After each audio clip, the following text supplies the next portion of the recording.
இனிய வணக்கங்கள், அன்பு நண்பர்களே. மீண்டும் ஒரு புத்தம் புதிய நன்னாள் இறைமையின் வரமாக நமது தளத்தின் முதல் படிநிலையாக நேர்மறை சிந்தனைகளை நம்மிடையே விதைக்க இணைகின்றார் அன்பு தோழர் கற்பகவள்ளி அவர்களை அன்புடன் வரவேற்போம்.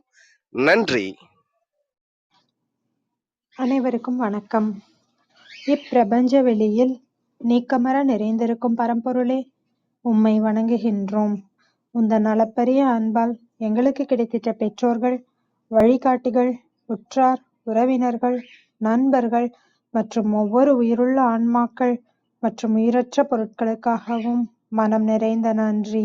உந்தன் அபரிமிதமான படைப்பால் இப்பூவுலகு உந்தன் எழில்நிறைந்த இயற்கையாலும் நிறை வளங்களாலும் நீடித்த நலங்களாலும் ஆகச்சிறந்த நேர்மறை எண்ணங்களாலும் இவ்வுன்னத உலகிலும் எங்கள் உயிர் துடிப்புள்ள உள்ளங்களிலும் நீக்கமற நிறைந்துள்ளது. உந்தன் அளப்பரிய அன்பினாலும் அருளினாலும் ஆசீராலும் நாங்கள் ஒவ்வொருவரும் உயர்ந்த உன்னதமான வாழ்வியல் பயணத்தை நிறைவுடனும் நிம்மதியுடனும் அன்றாடம் மேற்கொண்டு வருகின்றோம், ஆகச்சிறந்த வழிகளில். இதனால் நாங்கள் இச்சமூகத்தின் இன்றியமையாதவர்கள் என்பதையும், சீரிய வழியில் பயணிக்கும் அளவிற்கு ஆக்கப்பூர்வமான வழிகளில் எங்களை அன்றாடம் புதுப்பித்து வருகின்றோம், உந்தன் ஒப்பற்ற வழி நடத்துதலுடன். சிறுதுளி பெருவெள்ளமாகும் என்பதைப் போல் நாங்களும் சிறுக சிறுக சாதனை துளிகளை கோர்த்து வருங்கால சரித்திரத்தை ஆக்கப்பூர்வமான முன்னெடுப்புகளால் அலங்கரிக்கும் வரம் தாரும். அனைவருக்கும் நன்றி, அனைத்திற்கும் நன்றி, ஆண்டவனுக்கும் நன்றி. நன்றிங்க அன்பு தோழர். நமது நிகழ்வின் அடுத்த படிநிலையாக நாம் ஒரு நிமிட தியானத்திற்குள் பயணிக்க இருக்கின்றோம். கண்களை மெலிதாக மூடிக்கொள்வோம், கரங்களை கோர்த்துக் கொள்வோம். இப்பிரபஞ்ச பெருவழியில் உள்ள இறைமைக்கு மனதார நன்றி பகிர கிடைத்த மற்றும் ஒரு அற்புதமான நன்னாள் இது. இப்பொழுது நாம் உச்சரிக்க இருக்கும் ஒவ்வொரு வார்த்தைகளுடன் நன்றி உணர்வினையும் கலந்து இறைமைக்கு சமர்ப்பிப்போம் அன்பின் காணிக்கையாய். இன்றெடுத்து அன்றாடம் அமுதூட்டி அன்பாகவும் கருணையாகவும் மாறிப்போன அன்பு தாய்க்கு மனம் நிறைந்த நன்றி. ஒவ்வொரு நாளையும் ஒவ்வொரு பொழுதையும் தமது உழைப்பாலும் தியாகத்தாலும் குடும்பத்தை நிறைத்து அறிவாகவும் ஆற்றலாகவும் மாறிப்போன அன்பு தந்தைக்கு மனம் நிறைந்த நன்றி. பரிசுத்தமான இயற்கையை பரிசளித்து சென்ற நம் முன்னோர்கள் ஒவ்வொருவருக்கும் மனம் நிறைந்த நன்றி. கற்பித்தல் என்னும் இனிய அனுபவங்கள் வாயிலாக அன்றாட பொழுதுகளை அர்த்தமுள்ளதாக்கும் ஆசிரிய பெருந்தகைகள் ஒவ்வொருவருக்கும் மனம் நிறைந்த நன்றி.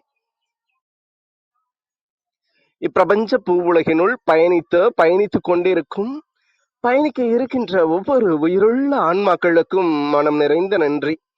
உயிரற்ற பொருட்களாய் வாழ்வின் உடன் வழி துணையாய் வாழ்வின் பாதையை என்றென்றும் நிறைக்கும் உயிரற்ற பொருட்களுக்கும் மனம் நிறைந்த நன்றி.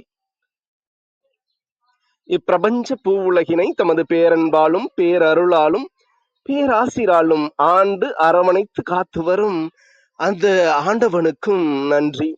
இப்பொழுது நமது சுவாசத்தின் ஓசையில் அது பயணிக்கும் பாதைகளில் நாமும் ஒரு நிமிடம் இணைந்து பயணிப்போம், நம் மூச்சின் சுவாசத்தினை சீர்மைப்படுத்தியவர்களாய்.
ஹலோ, கேக்குதா?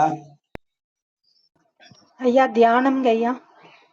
நன்றி. மன்னிக்கணும், மறந்துட்டேன்.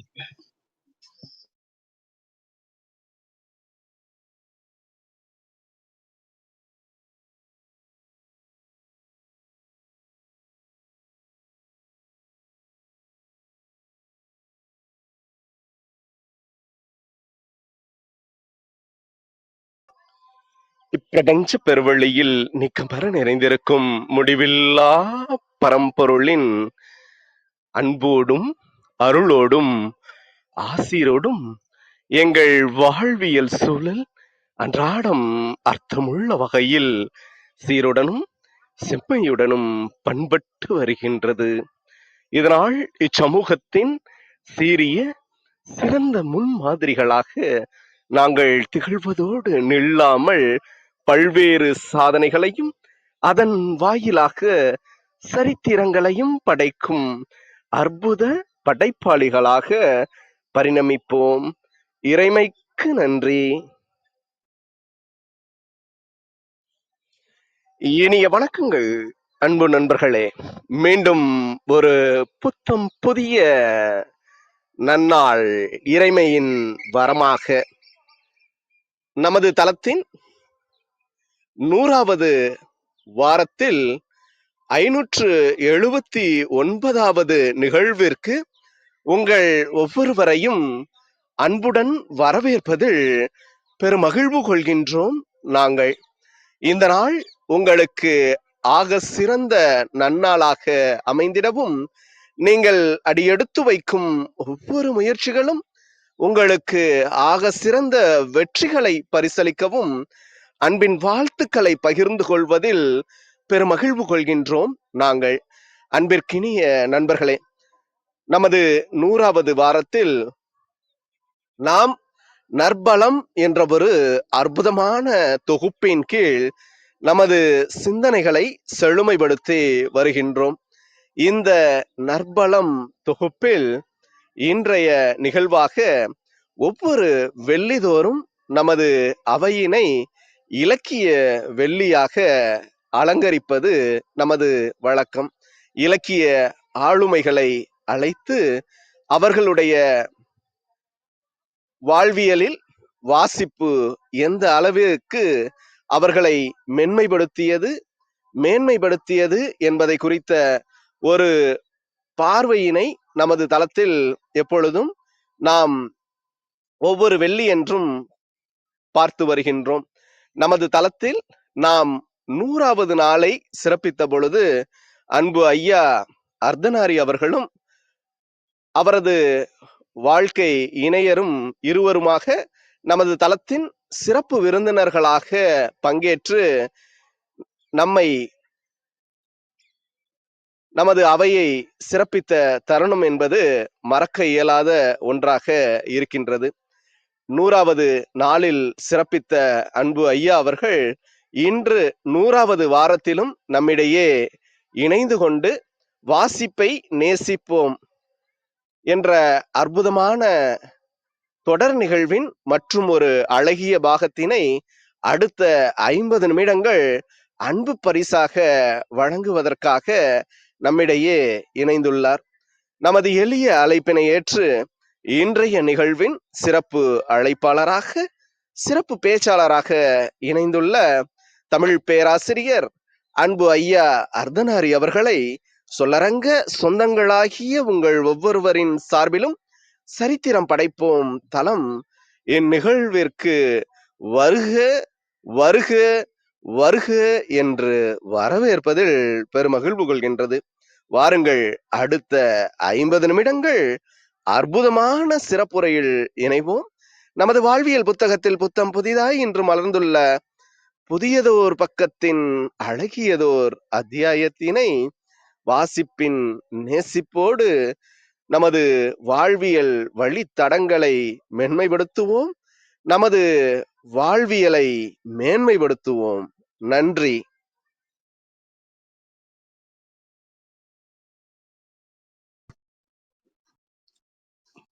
வணக்கம்.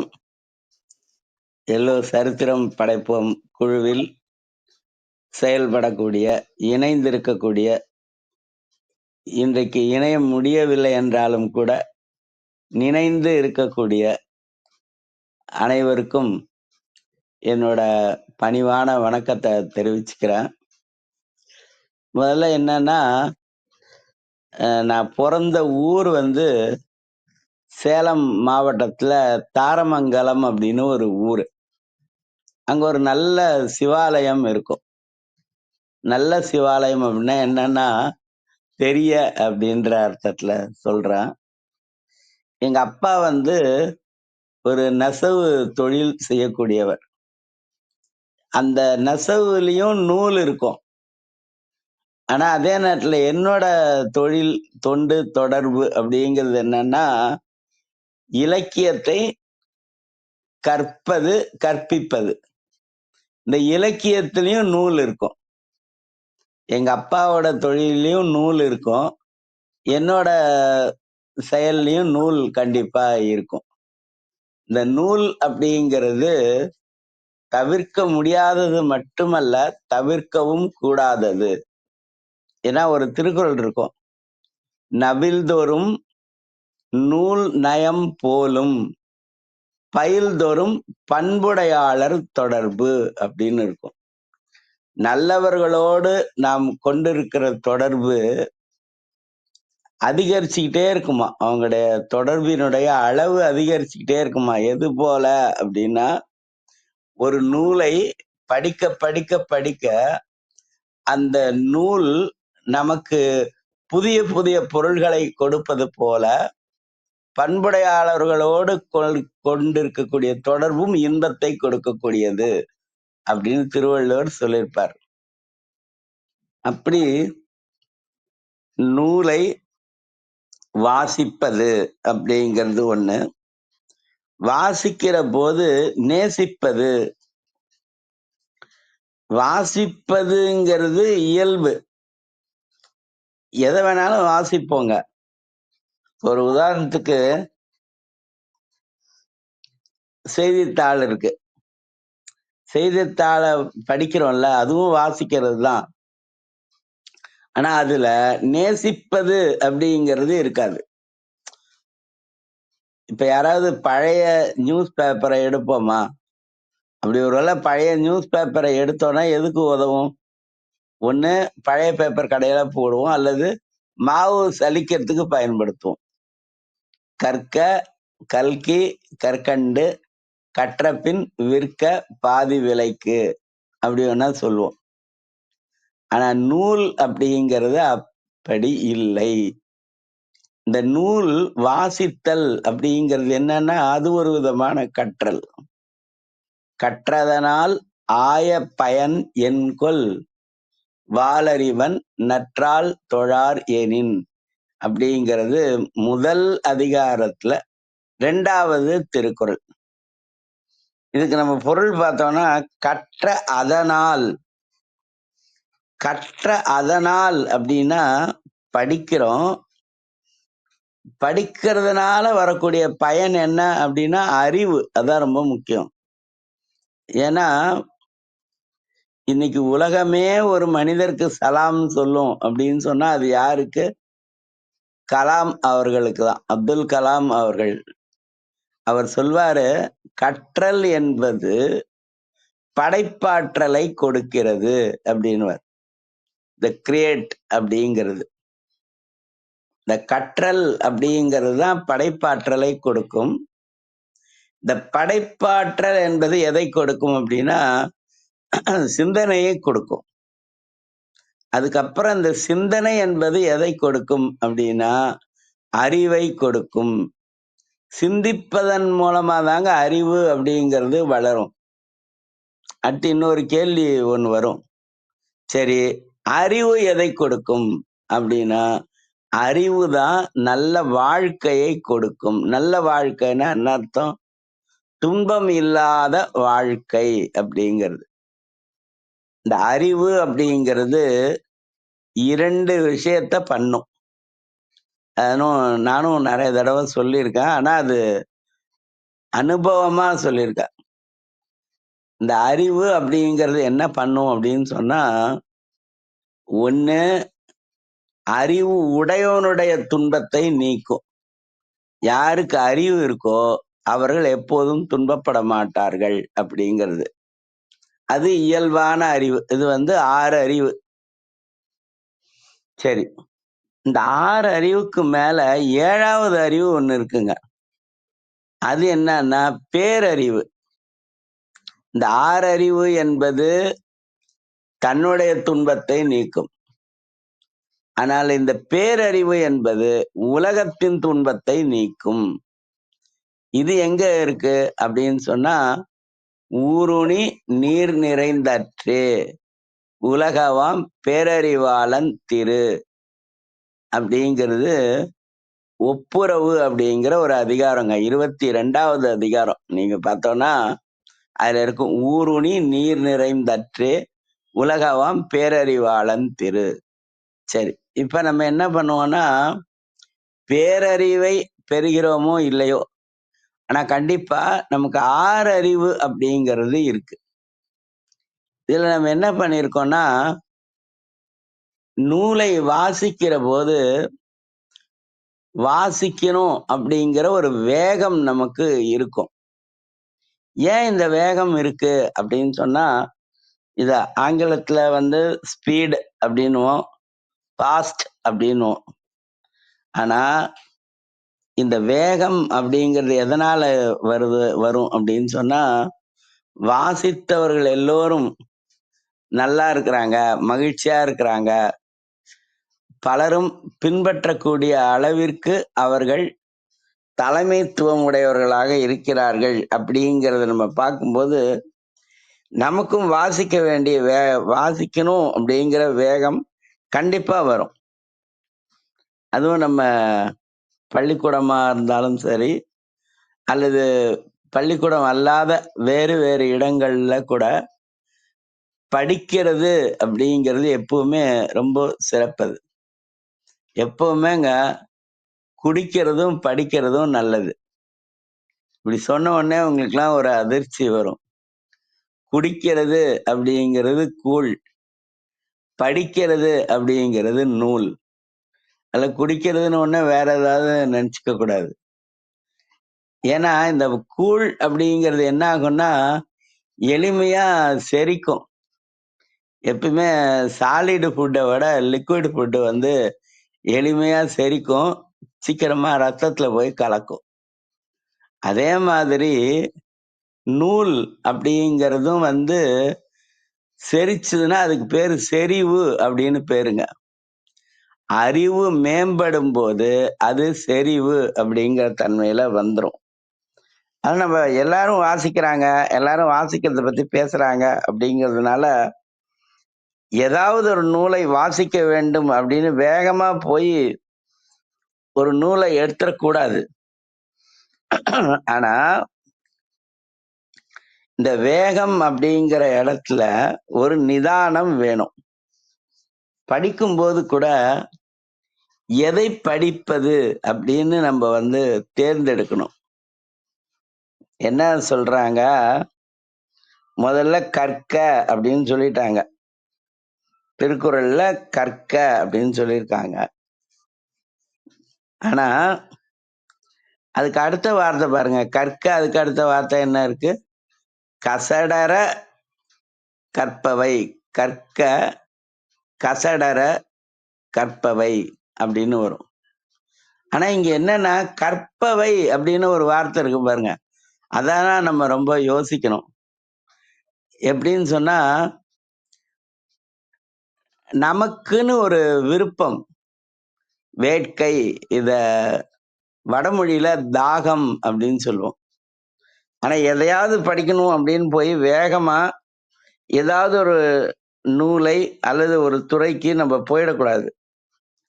நம்முடைய விருப்பம் என்ன அப்படிங்கிறத நம்ம யோசிச்சு, இந்த வாசிக்கிறதுக்கும் நேசிக்கிறதுக்கும் நடுவுல ஒரு வார்த்தை இருக்கு பாருங்க, யோசிக்கிறது, திங்க் பண்றது.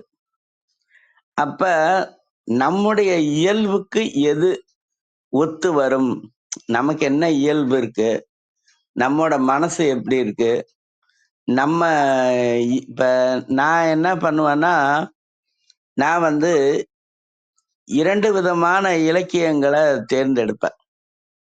ஒண்ணு நீதி இலக்கியம், 2வது சமய இலக்கியம், மதம் சார்ந்த இலக்கியம். மதம் வேற, சமயம் வேற. சமயம் சார்ந்த இலக்கியம். ஏன் இதை நான் தேர்ந்தெடுக்கிறேன் அப்படின்னு கேட்டா, இங்கதான் என்ன வரும் அப்படின்னு சொன்னா, இந்த வேகம், தாகம், அதுக்கப்புறம் இந்த தாகத்துல நம்ம எப்படி தாகத்துல தண்ணீர் குடிக்கிறோமோ அது போல வேகமா படிப்போம் எடுத்து. ஆனா தண்ணீர் குடிக்கும் போதும் சரி, அதே நேரத்துல நூல் படிக்கும் போதும் சரி, நிதானமாக நாம் எந்த துறையில் நம்முடைய அறிவை மேம்படுத்தி கொள்வது அப்படிங்கிறத தேர்ந்தெடுக்கணும். அப்படி பார்க்கும்போது என்ன பண்ணணும் அப்படின்னு சொன்னா, நான் எப்போதுமே சமய இலக்கியம் அப்படிங்கிறத தேர்ந்தெடுத்திருக்கேன். ஏன் அந்த இலக்கியத்தை தேர்ந்தெடுத்திருக்கேன் அப்படின்னு சொன்னா, இப்ப எனக்கு ஒரு 1.5 வயசுல பார்வை அப்படிங்கிறது இழப்பு ஏற்பட்டு விட்டது.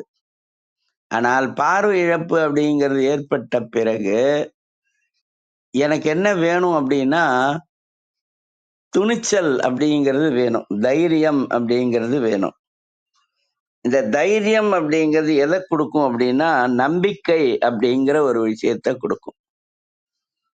இந்த தைரியம் நம்பிக்கையே கொடுக்கும். அதனால்தான் இந்த தேவாரம் அப்படின்னு ஒரு நூல் இருக்கு பாருங்க. அதுல ஞானசம்பந்தர் சொல்லுவாரு, உளமே புகுந்த அதனால் அப்படின்னு சொல்லுவாரு. ஒரு பதிகம் ஒண்ணு இருக்குங்க, கோளறு பதிகம் அப்படின்னு ஒரு 11 பாட்டு இருக்கு. அந்த 11 பாட்டுல என்ன சொல்லுவாருன்னா, கங்கை, கொன்றை இவற்றையெல்லாம் அணிந்திருக்கக்கூடிய இறைவன் என்னுடைய உளமே புகுந்த அதனால், மனமே புகுந்த அதனால்னு சொல்லலைங்க, உளமே புகுந்த அதனால். இந்த உலகத்துல இருக்கக்கூடிய எல்லாமே, எது எதெல்லாம் துன்பத்தை கொடுக்குமோ அது எல்லாமே நல்ல நல்ல அவை நல்ல நல்ல நல்ல அடியாரவர்க்கு மிகவே. அதாவது எந்த கடவுளை வேணாலும் வணங்கலாம், ஆனா உண்மையா வணங்கினோம் அப்படின்னு சொன்னா அவங்களுக்கு துன்பம் என்பது இருக்காது அப்படிங்கிறது. நான் அடிக்கடி சொல்லுவேன், இந்த அச்சாணின்னு ஒரு படம் ஒண்ணு வந்தது. அதுல ஒரு பாட்டு இருக்கும், மாதாவின் கோவிலில் மணி தீபம் ஏற்றினேன், தாயென்று உன்னைத்தான் பிள்ளைக்கு காட்டினேன் அப்படின்னு ஒரு பாட்டு ஒண்ணு இருக்கும். அந்த பாட்டுல ஒரு வரி வருங்க, ரொம்ப அருமையான வரி. அந்த பாட்டை நீங்க எப்பயாவது கேளுங்க. அந்த பாட்டை கேட்டோம்னா கண்டிப்பா கண்ணீர் வரும், ஆனா அதுக்கு பிறகு ஒரு நம்பிக்கை வரும். அது என்ன வரும் அப்படின்னு சொன்னா, காவல் இல்லாத மந்தை வழிமாறும், காவல் இல்லாத மந்தை வழிமாறுமே, மேரி உன் ஜோதி கண்டால் விதி மாறுமே, மெழுகு போல் உருகினேன் கண்ணீரை மாற்றவா அப்படின்னு ஒரு வரி வரும். அப்ப அந்த பக்தி இலக்கியத்துல நம்ம வாசிக்கும் போது முதல்ல என்ன ஆகும்னா, மனம் உருகும். அந்த மனம் எது போல உருகும் அப்படின்னா, மெழுகு போல அப்படிங்கிறது. அப்ப அந்த அறிவு அப்படிங்கிற விஷயத்திலையும், அறிவினால் இன்பத்தை பெறுவது என்பதிலும், நாம் பெற்றுக்கொண்ட அறிவினால் இந்த உலகத்தினுடைய துன்பத்தை நீக்குவது அப்படிங்கிறதுலும் 3 விஷயங்க. 1 அறிவை பெறுவது, 2 பெற்றுக்கொண்ட அறிவினால் இன்பத்தை பெறுவது. இந்த 2 விட முக்கியம், நாம் பெற்றுக்கொண்ட அறிவினால் உலகத்தின் துன்பத்தை நீக்குதல். இந்த மூன்றும் எதனால் கிடைக்கும் அப்படின்னு சொன்னா பக்தி இலக்கியத்தை வாசிப்பதால் கண்டிப்பாக கிடைக்கும் அப்படிங்கிற அடிப்படையிலையும், அதே நேரத்துல இன்னொரு விஷயம் என்னன்னா, இப்ப எனக்கு ஒரு நூலை எடுத்து டக்குன்னு படிக்க முடியாது. ஆனா அதே நேரத்துல எனக்கு வாசிக்கணும் அப்படின்னு சொன்னா யாருக்காவது ஃபோன் பண்ணா உடனே வாசிப்பாங்க. இப்ப என்னோட நண்பர் அருண் பிரகாஷ் இருக்காரு. அவருக்கு நம்ம ஃபோன் பண்ணினோம்னா எந்த இலக்கியத்தை வேணாலும் எவ்வளவு நேரம் வேணாலும் வாசிப்பார். இவருக்கு இதை வாசிக்கணுமா அப்படின்னு யோசிக்கிறதே கிடையாது. அந்த சித்தர் இலக்கியத்தை நான் அவர்கிட்ட வாசிக்க வாசிக்க கேட்போம். நாங்க சில நேரம் 2 மணி நேரம் கூட போன்ல அவர் வாசிச்சிருக்காரு. அவருக்கும் சலிப்பு வந்ததில்லை, எனக்கும் சலிப்பு வந்ததில்லை. அது மாதிரி நான் ஏன்னா எனக்கு வாசிப்பதற்கு எளிமையாக நபர்கள் கிடைக்கக்கூடிய இலக்கியம் எதுல வரும் அப்படின்னா இந்த பக்தி இலக்கியத்துல கிடைக்கும். அதனால நான் என்ன பண்ணேன், எனக்கான இலக்கியம் அப்படிங்கிறது ஒண்ணு. அதே நேரத்துல நாங்க பள்ளிக்கூடத்துல படிச்சோம்ல, சேலத்துல அரசு பார்வையற்றோர் பள்ளின்னு ஒண்ணு இருக்கு. அங்க 1966ல எங்க அப்பா என்ன அங்க கொண்டு போய் சேர்த்தாரு. எங்க அப்பா சேர்த்தாரு அப்படின்னு சொன்னா அங்க பார்வையற்றவர்களுக்கு ஒரு பள்ளிக்கூடம் இருக்குதுங்கிறது எங்க அப்பாவுக்கு தெரியாது. ஆனா நான் ஒரு சிவன் கோவில்ல தினந்தோறும் எங்க அப்பா என்ன காலையில கொண்டு போய் விட்டுருவாங்க. அங்க அந்த குருக்கள் அப்படின்னு சொல்லுவாங்க. சிவன் கோவில்ல பூஜை பண்ணா குருக்கள், பெருமாள் கோவில்ல பூஜை பண்ணா பட்டாச்சாரி அப்படின்னு சொல்லுவோம். அம்மன் கோவில்ல பூஜை பண்ணா பூசாரி அப்படின்னு சொல்லுவோம். வள்ளலாருடைய இடத்துல பூஜை பண்ணா பூசகர் அப்படின்னு சொல்லுவோம். ஒவ்வொன்றுக்கும் ஒரு வேறு வேறு பேர் இருக்கு. இதெல்லாம் நுட்பமா நம்ம வாசிக்கிறதன் மூலமா தான் கிடைக்கும். அப்படி இருக்கும்போது அங்க குருக்கள் தினந்தோறும் தேவாரம் திருவாசகம் சொல்லிக்கிட்டே இருப்பார். அவர் சொல்றது நல்லா புரியும். இன்னைக்கு அது மாதிரி புரியறது இல்ல. ஆனா அன்னைக்கு சொல்லும்போது நல்லா புரிஞ்சுது. அப்ப நான் அப்படியே கேட்டு கேட்டு கேட்டு கேட்டு மனப்பாடமா வச்சிருப்பேன். அவரு சில நேரம் வர லேட் ஆயிடுச்சுன்னா அந்த அவர் ஓதின அந்த பாடல்களை நான் ஓதிக்கிட்டே இருப்பேன்.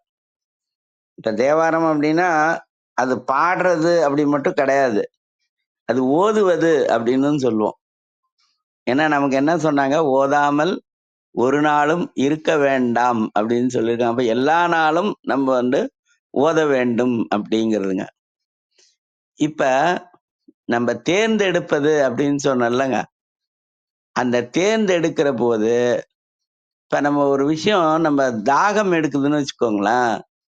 நல்ல தாகம் எடுக்கும்போது இளநீ, அப்புறம் ஜூஸ், அப்புறம் மோர், அப்புறம் விருப்பமான குளிர்பானம் கூல் ட்ரிங்க்ஸ், இதுல எது இருந்தாலும் தாகத்தை எது நீக்கும் அப்படின்னா, தாகத்தை எது தணிக்கும், நீக்கும் சொல்லக்கூடாது, தாகத்தை எது தணிக்கும் அப்படின்னா தண்ணீர் தாங்க தணிக்கும்.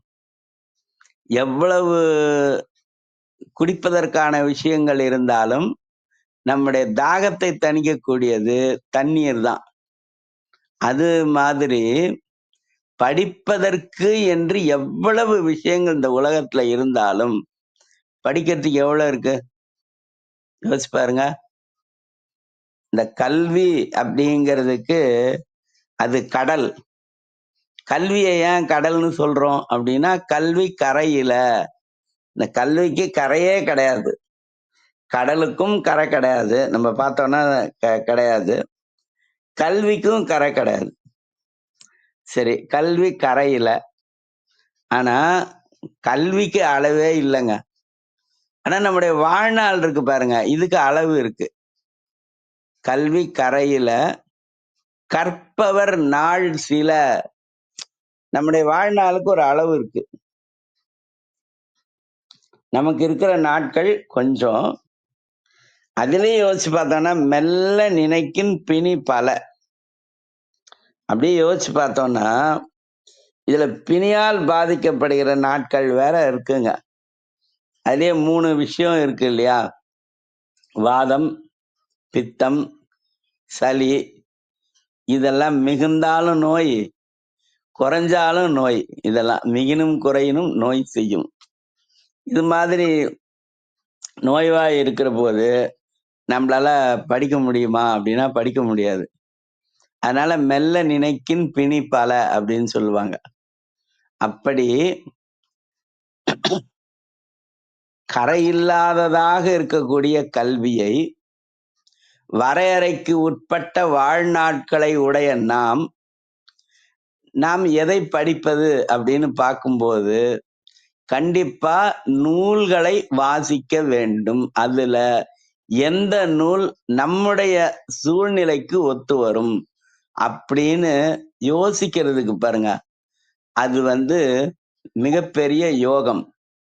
இந்த யோகம் அப்படின்னா என்னன்னா, எல்லாருமே யோகம் அப்படின்னா அது ஒரு 7 ஆதாரத்துக்குள்ள இருக்கு. மூலாதாரத்துல தொடங்கி சகசர தலத்துல கொண்டு வந்து முடியும். சகசர தலத்துக்கும் மேல சகசர தலம்ங்கிறது என்னன்னா, சகசராதாரம் அப்படிங்கிறது என்னன்னா, நம்ம தலைப்பகுதி இருக்கு பாருங்க, அந்த சகசராதாரம்னு சொல்லுவோம். நம்முடைய நம்ம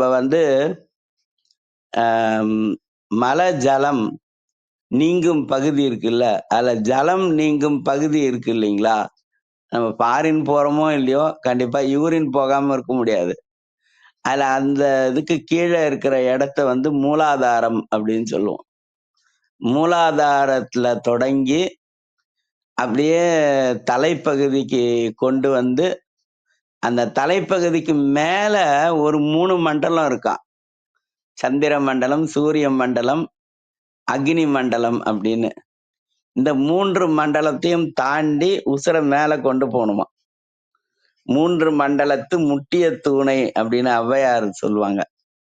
அப்படியெல்லாம் நம்ம பண்ணி யோகம் பண்ணி அமிர்தத்தை பெறுவது அப்படின்னு ஒண்ணு இருக்கு யோகத்துல. ஆனா எல்லாருக்குமே யோகம் அப்படிங்கிறது என்ன அப்படின்னு சொன்னா, அப்படி நாம் தேர்ந்தெடுத்த நூலை விடாமல் வாசிப்பது ஒண்ணு. சரி, வாசிக்க முடியாத நேரத்துல வாசித்த விஷயங்களை நினைத்து பார்ப்பது அப்படிங்கிறது. இதுதாங்க உண்மையான யோகம். அப்படி வாசிப்பது, வாசித்த விஷயங்களை நினைத்து பார்ப்பது. அப்படி நினைத்து பார்க்க பார்க்க பார்க்க அது என்ன ஆகும் அப்படின்னு சொன்னா, நம்முடைய அறிவுல ஒரு விதமான தெளிவு வரும். கிளாரிட்டி அப்படிங்கிறது. இந்த அறிவுல தெளிவு வந்துடுச்சு அப்படின்னு சொன்னா, ஒரு மனிதன் எந்த போட்டித் தேர்வுக்கு போனாலும் சரி, அல்ல எந்த போட்டிக்கு போனாலும் சரி, கண்டிப்பாக வெற்றி பெறுவான் அப்படிங்கிறது தாங்க. ஆக அந்த போட்டியில வெற்றி பெறும்போது 2 விஷயம் நடக்கும். உலகத்துல எல்லா விஷயத்தையும் செய்வதற்கு பொருள் அப்படிங்கிறது தேவைப்படுது. இந்த பொருள் அப்படிங்கிறது கரன்சி. ஒவ்வொரு நாட்டிலயும் ஒவ்வொரு கரன்சி இருக்கும். அப்ப பணம் தேவைப்படுது.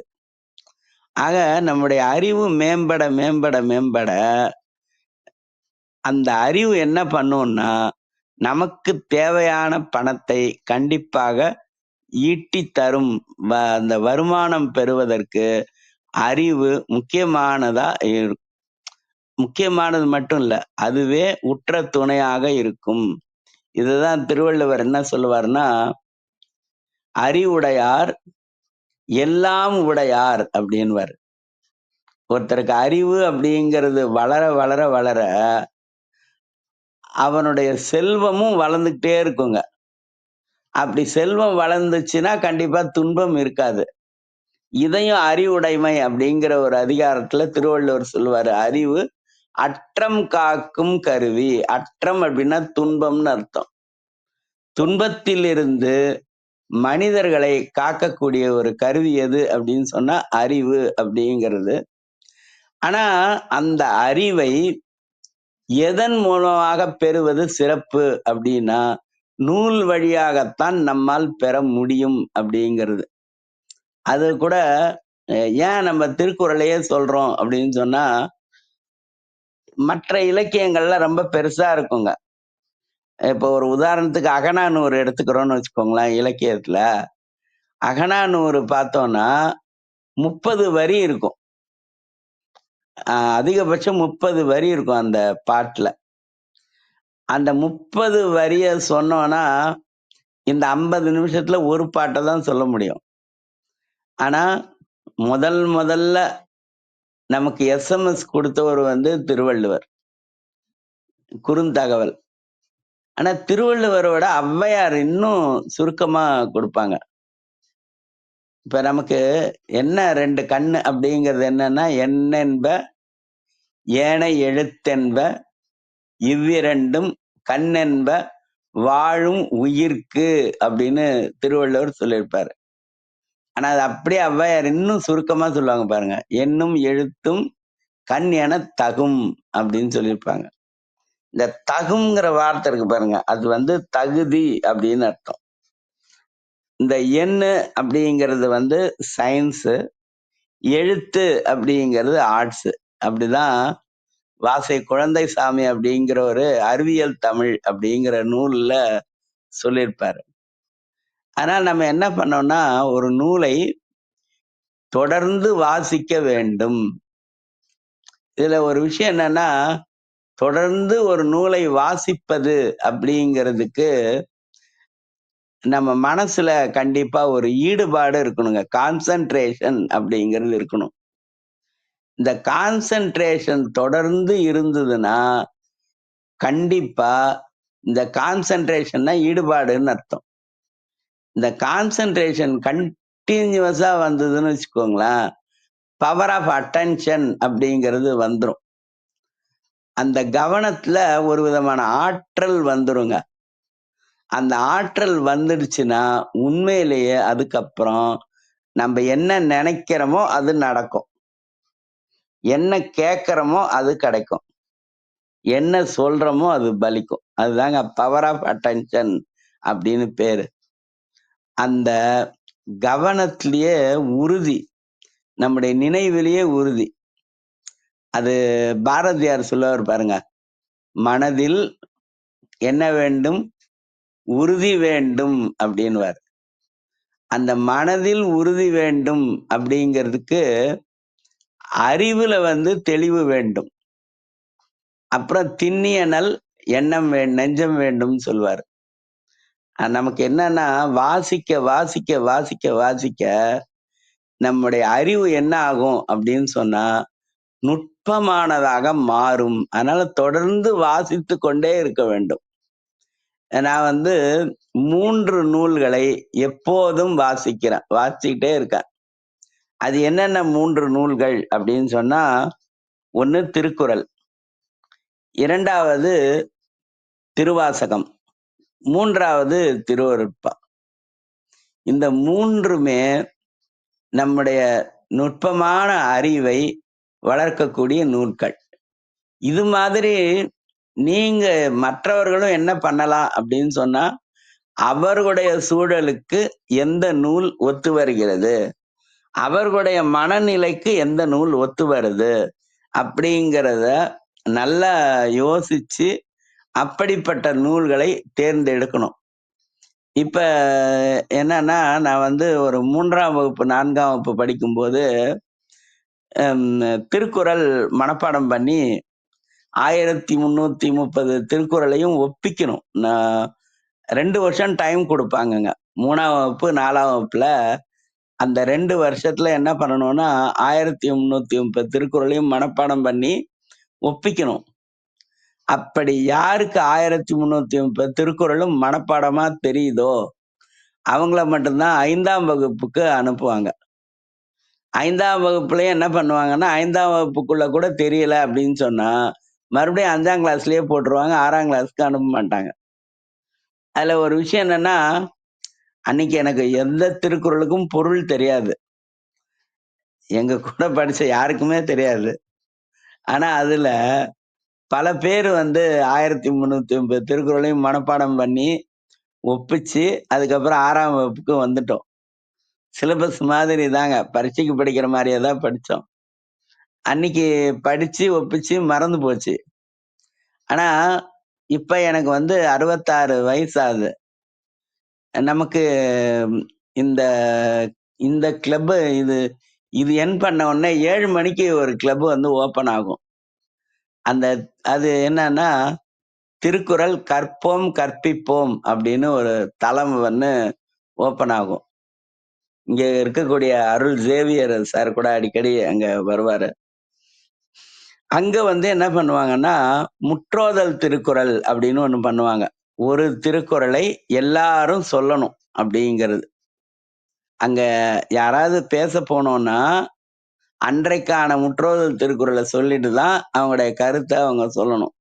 அது மாதிரி ஒண்ணு இருந்தது. நானும் பார்த்தேன், என்னடா நம்ம திருக்குறளே படிக்காம இருக்கிறோம். ஆனா 5ஆம் வகுப்பு வரைக்கும் ஒப்பிச்சிட்டோம்னு சொல்லி தண்டூரா போடுறோமே தவிர, ஆனா நமக்கு இது மாதிரி தெரியலையே அப்படின்னு ஆரம்பிச்சு கடவுள் வாழ்த்துல தொடங்கி இப்ப 12வது அதிகாரம் நடுவு நிலைமைக்கு வந்திருக்கேன்.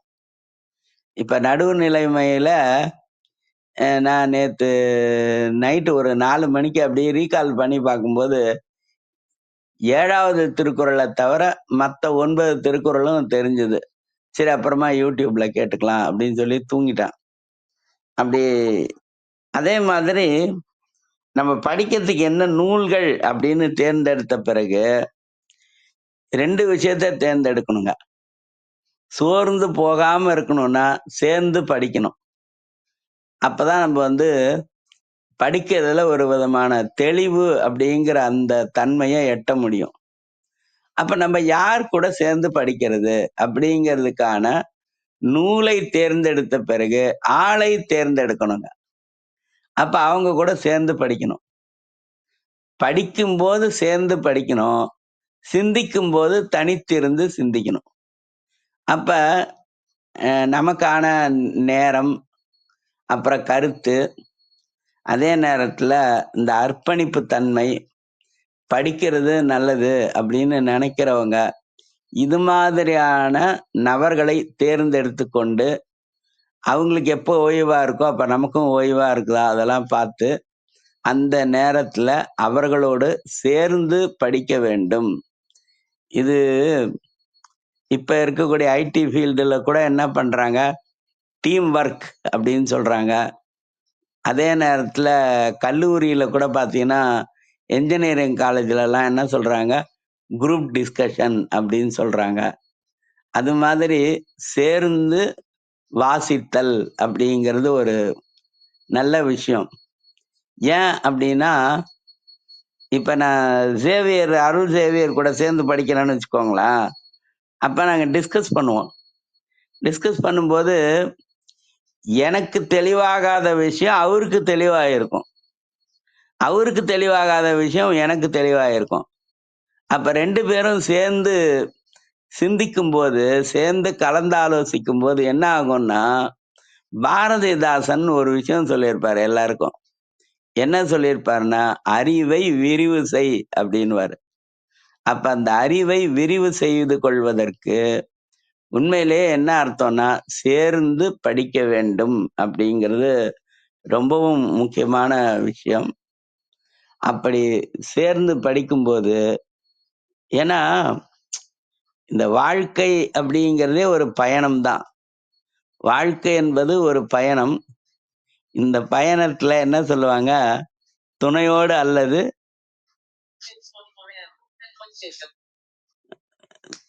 அல்லது நெடுவழி போகேல் அப்படின்னு சொல்லியிருப்பாங்க. அதனால கண்டிப்பா வாழ்க்கைக்கு ஒரு துணை எப்படி தேவையோ, வாழ்க்கை துணை நலம் அப்படின்னு திருவள்ளுவர் 6வது அதிகாரமா சொல்லி வச்சிருப்பாருங்க. 1 கடவுள் வாழ்த்து, 2 வான் சிறப்பு, 3 நீத்தார் பெருமை, 4 அரண் வலியுறுத்தல், 5 இல்வாழ்க்கை, 6 வாழ்க்கை துணை நலம் அப்படின்னு சொல்லியிருப்பாங்க. அது மாதிரி வாசிக்கிறதுக்கும் ஒரு துணை இருந்தா ரொம்ப சிறப்பு. ஆனா வாழ்க்கை துணை நலத்துல ஒருத்தர் தான் இருக்கணும் அப்படின்னு சொல்லுவாங்க. ஆனா வாசிக்கிறதுல எவ்வளவு பேர் வேணாலும் இருக்கலாங்க. வாசிப்பிலும் ஒரு துணை இருப்பது ரொம்ப சிறப்பு. அதுல வந்து எவ்வளவு பேர் வேணாலும் சேர்த்துக்கிட்டே போலாம். அது மாதிரி ஒரு விஷயம் இருக்கும். அதனால யார் கூட, எவ்வளவு பேர் கூட சேர்ந்து படிப்பது அப்படிங்கிறதையும் நம்ம முடிவு பண்ணி, அவர்களோடு கருத்து வேறுபாடு இல்லாமல் ஒத்த கருத்து உடையவர்களாக இருக்க வேண்டும் அப்படிங்கிறது ரொம்ப முக்கியங்க. அங்க வந்து என்ன பண்ணணும்னா அட்ஜஸ்ட் பண்ணணும். சில நேரம் நம்ம வந்து தொலைபேசியில கூப்பிடுவோம். ரொம்ப நமக்கு அதிகமான சந்தேகமா இருக்கும். ரொம்ப படிக்கணுங்கிற வேகம் இருக்கும். அப்ப அவங்களுக்கு ஒர்க் இருக்கும். அப்ப நம்ம சரி எப்போ அ நீங்க எப்ப ஃப்ரீயா இருப்பீங்க, அப்ப நான் பேசுறேன் அப்படின்னு சொல்லி வரணும். அது மாதிரி ஒரு விஷயம் இருக்கும். சில நேரம் எனக்கு வாசிக்கிறவங்க கொஞ்சம் கோவமா கூட இருக்கலாம். ஏன்னா, இந்த கோபம் அப்படிங்கிறது கூட ஒரு டெம்பரவரியா இருக்கக்கூடியது தான். அப்பவும் இது பண்ணிக்கலாம். அது மாதிரி சில நேரத்துல வந்து நம்ம கொஞ்சம் அதாவது எனக்கு வாசிக்கிறவங்களும் விட்டு குடுக்கணும். அத கேட்டுக்கிறவங்களும் விட்டு குடுக்கணும். பழைய காலத்துல வந்துங்க, அ இவர்கிட்ட படிக்கிறேன் அப்படின்னு சொல்ல மாட்டாங்க. இவர்ட்ட பாடம் கேட்டுக்கிறேன் அப்படின்னு தான் சொல்லுவாங்க. இந்த இலக்கண நூல் இருக்குல்ல, கிராமர் புக் ஒண்ணு இருக்கு. நன்னூல் அப்படின்னு ஒரு நூல் இருக்கு. இந்த நன்னூல்ங்கிறது ஒரு இலக்கண புத்தகம். அதை இயற்றியவர் வந்து பவணந்தி முனிவர். இந்த நன்னூல்ல இருக்கக்கூடிய இலக்கணத்தை தான் எளிமைப்படுத்தி 9ஆம் வகுப்பு 10ஆம் வகுப்புல பாடமா வைப்பாங்க. நம்ம ப படிக்கிறோம் இல்லைங்களா? உயிரெழுத்துக்கள், மெய்யெழுத்துக்கள், அதுக்கப்புறம் இலக்கண குறிப்பு, வேற்றுமை தொகை, வினைத்தொகை, பண்புத்தொகை, உவமைத்தொகை, உம்மைத்தொகை இதெல்லாம் படிக்கிறோம் இல்லைங்களா? இது எல்லாமே வந்து அந்த நன்னூல்ல இருக்கக்கூடிய செய்யுள்கள எளிமைப்படுத்தி, உரைநடையா மாத்தி அத பாடமா வைப்பாங்க. அந்த நன்னூல்ல பாடம் கேட்டலின் வரலாறு அப்படின்னு தான் இருக்கும். அதுல ஆசிரியர் ஆகுறதுக்கான தகுதி யாருக்கு இருக்கும்? யாரெல்லாம் ஆசிரியர் ஆகலாம்? யாரெல்லாம் ஆசிரியர் ஆகக்கூடாது? அப்படின்லாம் அதுல சொல்லியிருப்பாங்க. அது மாரி அந்த நன்னூல்ல பாடம் கேட்டலின் வரலாறு அப்படின்னு தான் இருக்கும். அதனால நம்ம எப்போதுமே எனக்கு வாசிக்கிறவரு எப்ப அவரு வாசிக்கிறதுக்கு உடன்படுறாரோ, அப்ப நான் பாடம் கேட்டுக்கிற அளவுக்கு என்னுடைய சூழலை நான் வந்து உருவாக்கிக்கணும். அதனால தான் வாழ்க்கையில வந்து மனிதர்கள் எல்லாருமே டிபெண்டன்ட். நம்ம வந்து இண்டிபெண்டன்ட்ன்னு சொல்லிக்கலாம். ஆனா இண்டிபெண்டன்ட்லாம் கிடையாதுங்க. ஏதோ ஒரு வகையில யாரோ ஒருவரை சார்ந்தா நம்ம இருக்கணும். டிபெண்டன்ட் தான் நம்ப. அதனால வாசிக்கிறவருடைய சூழ்நிலைக்கு தகுந்த மாரி நம்ப இருக்கணும். இதெல்லாம் எதுக்காக அப்படின்னு சொன்னா, அதாவது இந்த ஷார்ப்னஸ் அப்படின்னு ஒண்ணு இருக்குல்லங்க. கூர்மைப்படுதல் அப்படிங்கிறது. இந்த அறிவை வந்து கூர்மையாக்கிக் கொள்ள நுண்ணறிவுன்னு சொல்லுவாங்க. திருக்குறள்ல ஒரு திருக்குறள் இருக்கும். அநேகமா 38வது அதிகாரம் ஊழ் அப்படிங்கிறது. அது என்ன சொல்லுதுன்னா, நீங்க எவ்வளவு நூல் படிச்சாலும் சரிங்க. ஆனா, உங்களுக்கு உண்மையான அறிவு எதுவோ அதுதான் நிக்கும் அப்படின்னு சொல்லியிருப்பாங்க. அதுல என்ன சொல்லியிருப்பாங்கன்னா, நுண்ணிய நூல் பல. அந்த திருக்குறள் பாருங்க. ஊழ் அப்படிங்கிற அதிகாரத்துல இருக்கக்கூடிய ஒரு திருக்குறள். நுண்ணிய நூல் பல கற்பினும், எவ்வளவு படிச்சாலும் நுண்ணிய நூல் பல கற்பினும் மற்றும் தன் உண்மை அறிவே மிகும் அப்படின்னு சொல்லியிருப்பார். நுண்ணிய நூல் பல கற்பினும் மற்றும் தன் உண்மை அறிவே மிகும் அப்படின்னுவாரு. அப்ப உண்மை அறிவுனா என்னங்க? நீ எவ்வளவு நூல் படிச்சாலும் உனக்கு என்ன அறிவோ அதுதான் மிகும் அப்படின்னு சொல்லியிருக்காரு. அப்ப உண்மை அறிவுனா என்ன அப்படின்னு சொன்னா, அதுக்கு 4 விஷயம் இருக்குங்க. 1 கேட்டல். இந்த கேட்டல் அப்படிங்கிற ஒரு விஷயம் இருக்கு பாருங்க. கேளு அப்படின்னு சொல்றோம்ல அது. இந்த கேட்டல் அப்படிங்கிறதுலயே நீங்க இது இங்கிலீஷ்ல திங்க் பண்ணி பார்த்தீங்கன்னா புரியும். கேளு அப்படிங்கிறதுக்கு முதல்ல ஹியர் அப்படின்னு ஒரு வார்த்தை இருக்கு. ஹியர் அப்படிங்கிறது கொஞ்சம் நியர் அது. சரி, ஹியர். ஹியரை விட இன்னும் நுட்பமா போனா லிசனிங். சரி, லிசனிங் அப்படின்னா கவனித்தல். லிசன் மை வேர்ட்ஸ் அப்படின்னு சொல்லுவோம். என்னுடைய வார்த்தைகளை கவனி அப்படின்னு. இந்த லிசனை விட டீப்பான ஒரு வார்த்தை இருக்குங்க. அது என்ன அப்படின்னா அப்சர்வேஷன். கவனிக்கிறதுங்கிறதுல சாதாரணமா இருக்கும். இப்படி டிவி பார்த்துக்கிட்டே இருப்பாங்க. நம்ம கிட்ட வலது கை பக்கமா திரும்பி திரும்பி சரின்னுவாங்க. அது லிசனிங் அது. ஆனா அப்சர்வ் அப்படிங்கிறது என்னன்னா டிவியை நிறுத்திட்டு நம்ம கிட்ட நம்மளையே நம்ம பார்த்துக்கிட்டே பேசுறாங்க பாருங்க, அதுதாங்க அப்சர்வேஷன்ங்கிறது. இந்த அப்சர்வேஷன்ங்கிறது என்னன்னா மனதை நம்மிடத்தில் கொடுத்தல் அப்படிங்கிறது. ஆனா டிவி பார்த்துக்கிட்டே பேசுவாங்கல்ல, அப்ப அந்த கண்ணை மட்டும்தான் நம்ம கிட்ட லேசா சில நொடி பொழுது கொடுப்பாங்க, உடனே திருப்பிடுவாங்க, கண்ணை டிவிக்கா திருப்பிடுவாங்க. ஆனா அப்சர்வேஷன்ல தான் நம்ம கிட்ட ரொம்ப அப்பதான் ஈடுபாடோட இருப்பாங்க. இது இப்ப ஹியரிங், ஹியர்ல இருந்து லிசனிங், லிசனிங்ல இருந்து அப்சர்வேஷன். அப்சர்வேஷனை விடவும் பெரியது எது அப்படின்னா டீப் அப்சர்வேஷன், ஆழ்ந்த நிலையில் உற்று நோக்குதல் அப்படிங்கிறது.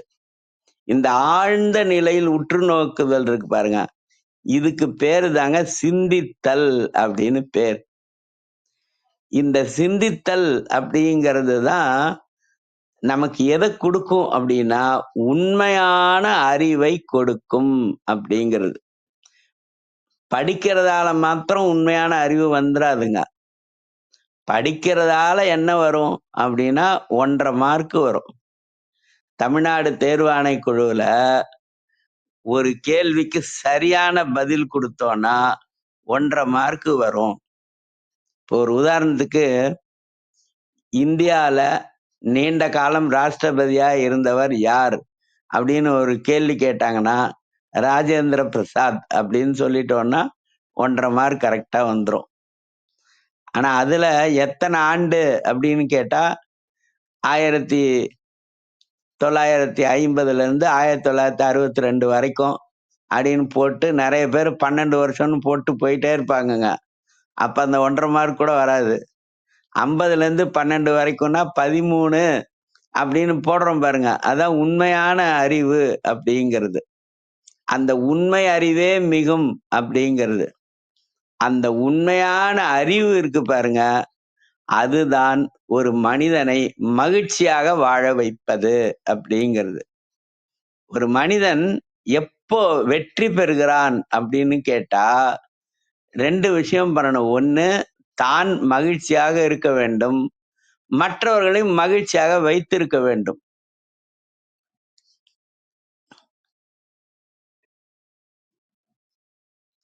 ஆனா இன்னைக்கு என்ன நடக்குது அப்படின்னு பாத்தீங்கன்னா, தானும் மனவேதனையில இருக்கிறாங்க.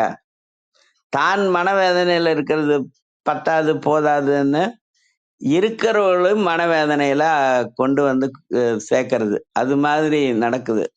உலகத்துல பல விஷயங்களை பார்க்கும்போது அப்படிதான் இருக்குது. ஆனா இந்த உண்மை அறிவு அப்படிங்கிறது தனக்கும் மகிழ்ச்சியை தரும், இந்த உலகத்துல இருக்கிறவங்களுக்கும் மகிழ்ச்சியை தரும் அப்படிங்கிறது தான். அதனால இப்போ ஒரு உதாரணத்துக்கு என்னன்னு கேட்டீங்கன்னா, வள்ளல் பெருமான் அவரு பிறந்தது எங்கன்னா மருதூர். அந்த வடலூர்ல இருந்து சிதம்பரம் போற வழியில மருதூர். மருதூர்ல அவங்க அவங்க அப்பா இறந்துடுறாரு. இறந்த பிறகு அந்த குடும்பம் வறுமையில இருக்கு. அம்மா பேர் சின்னம்மை, சின்னம்மா அப்படின்னு சொல்றது. அந்த குடும்பம் ரொம்ப வறுமையில இருக்கு. ஏன்னா 6 குழந்தைன்னு நினைக்கிறேன். அப்படி 6 குழந்தைகள் ரொம்ப வறுமையில இருக்காங்க. அப்படி வறுமையில இருக்கிற நேரத்துல எல்லாரும் அந்த மருதூர்ல இருக்க முடியாது அப்படிங்கிறதுக்காக அங்கிருந்து வேற ஒரு ஊருக்கு போறாங்க. எங்க போறாங்க அப்படின்னு சொன்னா, இந்த ம், செ- பொன்னேரின்னு ஒரு ஊர் இருக்குங்க சென்னைக்கு பக்கத்துல. அந்த பொன்னேரியிலேயே ஒரு சின்ன ஊர் சின்னக்காவனம் அப்படின்னு ஒரு ஊர் இருக்கு. அங்க போறாங்க. அங்க அவங்க அண்ணா வீட்டுக்கு மாமா வீட்டுக்குலாம் போறாங்க. அப்படி அவர் ரொம்ப வறுமையில இருந்த குடும்பம். அதனால வள்ளல் பெருமான் என்ன பண்றாருன்னா 2 விஷயம் இந்த உலகத்துக்கு கொடுக்கணும் அப்படின்னு சொல்றாரு. அதனால என்ன ஒண்ணு பண்ணணும்னா, ஒண்ணு அன்னதானம் செய்ய வேண்டும். அன்னதானம் அப்படின்னு சொன்னா பசியை நீக்க வேண்டும். 2வது அறிவை வளர்க்க வேண்டும். அதுக்கு தான் அந்த அறிவை வளர்க்கணுங்கிறதுக்கு தான் அவர் 6 திருமுறைகளை பாடினார். அந்த காலத்துலலாம் பாடுதல் அப்படிங்கிறதாங்க ரொம்ப முக்கியம். பாடுவதால் நம்முடைய அறிவு வளரும் கண்டிப்பா. அதாவது படிப்பது, அப்புறம் பாடுவது, அப்புறம் ஓதுவது, அப்புறம் சிந்திப்பது. ஓதுவது, பாடுவது, படிப்பது, சிந்திப்பது. இது 4ம் வாசிப்பினுடைய நிலைகள் தான் அது. இப்ப பாடும்போது கூட நம்ம கண்டிப்பா அது வாசிக்கிற மாதிரி தான். ஒரு பாட்டு கேட்கிறோம் அப்படின்னா, அது ஒரு நூலை வாசிக்கிற மாதிரி தான். நீங்க ஆழ்ந்த நிலையில ஒரு பாட்டை கேட்டு பாருங்க. அது நூலை வாசிக்கிற மாதிரியே தான் இருக்கும். வாசிப்பதால் என்ன பயன் கிடைக்குதோ, அந்த பயன் பாட்டை கேட்பதாலும் கிடைக்கும். அது மாதிரி ஒரு விஷயம் இருக்கும். அதனால பாடுவது, அதுக்கப்புறம் ஓதுவது, அதுக்கப்புறம் சிந்திப்பது. இது எல்லாமே எதை கொடுக்கும் அப்படின்னு சொன்னா, தெளிவை கொடுக்கும். இந்த தெளிவான அறிவு இருக்கு பாருங்க, அதுதான் உனக்கு உண்மையான அறிவு. நான் முதல்ல ஒண்ணு கேட்டல் அப்படின்னு சொன்னா, அந்த கேட்டல்ல hearing, listening, observation, deep observation வரைக்கும் இருக்கு. இந்த டீப் அப்சர்வேஷனுக்கு போகும்போது தான் அதுதான் சிந்தித்தல் அப்படின்னு சொல்றோம். இப்ப கேட்டல்ங்கிறது ஃபர்ஸ்ட் ஸ்டேஜ். அடுத்து 2வது ஸ்டேஜுக்கு போகும்போது சிந்திக்கிறது. ராஜீவ் வந்துட்டு தானே இருக்கேன், பேசு, நீ பாட்டுக்கு அடிக்கிற. 2வது பொசிஷன் சிந்தித்தல் அப்படிங்கிறது. அப்புறம் இந்த சிந்தித்தல்லையே இருந்தோம்னா, ஒரு விஷயத்தை தொடர்ந்து சிந்திக்கும் போது கண்டினியூஸ் தாட், இந்த கண்டினியூஸ் தாட்ல பண்ணும்போது என்ன ஆகும் அப்படின்னு சொன்னா, தெளிவு அப்படிங்கிற ஒரு விஷயத்துக்கு வந்துரும். கிளாரிட்டி அப்படிங்கிறது. இந்த அறிவு இருக்கு பாருங்க, இந்த அறிவுங்கிறதுக்கு நம்ம ஆங்கிலத்துல என்ன சொல்றோம்? நாலேஜ் அப்படின்னு சொல்றோம். இந்த நாலேஜ் அப்படிங்கிறது என்னன்னா, அதாவது இன்ஃபர்மேஷனோட ஸ்டோர். நிறைய இன்ஃபர்மேஷனை சேர்த்து எது எது எப்படி என்ன அப்படின்லாம் நம்ம தெரிஞ்சுக்கிட்டோம்னா அது நாலேஜ். ஆனா நாலேஜால மாத்திரமே பயன் கிடையாதுங்க. இந்த நாலேஜ் எப்போ ஒரு மனிதனை உயர்த்தும், இந்த நாலேஜ் எப்போ ஒரு மனிதனுக்கு பயன்படும் அப்படின்னா, நாலேஜ் அப்படிங்கிறது இன்டலெக்சுவல் அப்படிங்கிற பொசிஷனுக்கு போகும்போது தான் அது மனிதனுக்கு பயன்படும். அப்பதான் அது உண்மை அறிவா மாறும். இன்டலெக்சுவல் அப்படிங்கிறது. இந்த இன்டலெக்சுவல் அப்படிங்கிறது என்னன்னா, அறிவு செயல்பாட்டுக்கு வருவது. அப்ப அறிவு எப்ப செயல்பாட்டுக்கு வரும் அப்படின்னா, தெளிவு பெறும்போது தான் அது செயல்பாட்டுக்கு வரும் அப்படிங்கிறது. இப்போ செயல்பாட்டுக்கு வந்துருச்சா? இப்ப நம்ம 3வது பொசிஷன்ல இருக்கோம். கேட்டல், சிந்தித்தல், தெளிதல் அப்படிங்கிற ஒரு 3வது நிலையில இருக்கோம் நம்ம. இப்போ இந்த தெளிவு அப்படிங்கிறதுக்கு பாருங்க, இதுலயும் நம்ம நீண்ட நேரம் அல்லது நீண்ட காலம் ஒரு விஷயத்த தெளிவா யோசிக்கணும். அதனாலதான் பாரதியார் என்ன சொல்லுவாருன்னா, அறிவு வேண்டும் அப்படின்னு சொல்வாரு.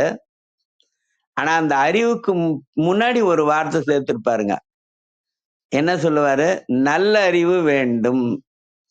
இந்த நல்ல அறிவு அப்படின்னு இருக்குல்லங்க, இந்த அறிவுலயே பார்த்தோம்னா திருவள்ளுவர் வாளறிவுன்றாரு. என்ன வாளறிவு? கற்றதனால் ஆய பயன் என்கொல் வாளறிவன் நற்றால் அப்படின்னு சொல்லியிருப்பார். சரி, பாரதியார் நல்லறிவுன்றாரு. இந்த சரி 7 மணி ஆயிடுச்சு. அதனால நல்லறிவுன்றாரு. அதே நேரத்துல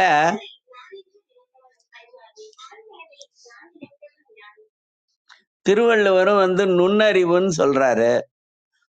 எல்லாரும் நுண்ணறிவுன்னு நிறைய விஷயங்களை சொல்லியிருக்காங்க. மாணிக்க வாசகரும் நல்லறிவு நுண்ணறிவுன்னு சொல்றாருங்க திருவாசகத்துல. எஞ்ஞானம் இல்லாதே இன்பப் பெருமானே அஞ்ஞானம் தன்னை அகழ்விக்கும் நல்ல அறிவே அப்படின்னு சொல்றாரு. அதே நேரத்துல நூனுணர்வு உணரா நுண்ணியோன் காண்க அப்படின்னு சொல்றாரு. நூல்களினாலும் உணர முடியாத ஒரு உணர்வு ஒன்று இருக்கிறது அப்படின்னு மாணிக்க வாசகர் சொல்றாரு. திருவள்ளுவர் அததான் உண்மை அறிவுன்னு சொல்றாரு. அதுதான் பாரதியார் நல்லறிவு அப்படின்னு சொல்றாரு. இந்த நல்லறிவு அப்படின்னா என்ன அர்த்தம்னா, நன்மையை செய்யக்கூடிய அறிவு அப்படிங்கிறது. அதை பத்தி நம்ம போன தடவை பேசும்போது பேசணும். ஆனா அதுல ஒரு விஷயத்த சொல்ல மறந்துட்டேன். அத சொல்லி இந்த நல்ல அறிவினுடைய அடுத்த நிலை என்னங்கிறத சொல்லி நிறைவு பண்ணிக்கலாம் அப்படின்னு பாக்குறேன். இந்த நன்மை அறிவு அப்படிங்கிறது, நல்ல அறிவு அப்படின்னா என்ன அர்த்தம்னா, இது உலகத்துக்கு நன்மையை மட்டுமே செய்யக்கூடியது. இந்த நல்லறிவுங்கிறதுக்கு முன்னாடி அன்பு அப்படிங்கிறது கண்டிப்பா இருக்கும். அப்படி இருந்ததுன்னா அது நல்லறிவு. அன்பு இல்லைன்னா அது புல்லறிவு. இந்த புல்லறிவுங்கிறது என்ன செய்யும்னா உலகத்துக்கு தீமையை செய்யும். இப்ப இன்னைக்கு ஆயுதங்கள்லாம் இருக்கு பாருங்க. இப்ப இன்னைக்கு ரஷ்யா உக்ரைன் மேல அணுவை பயன்படுத்த போகிறதோ, அணு வெடி அது.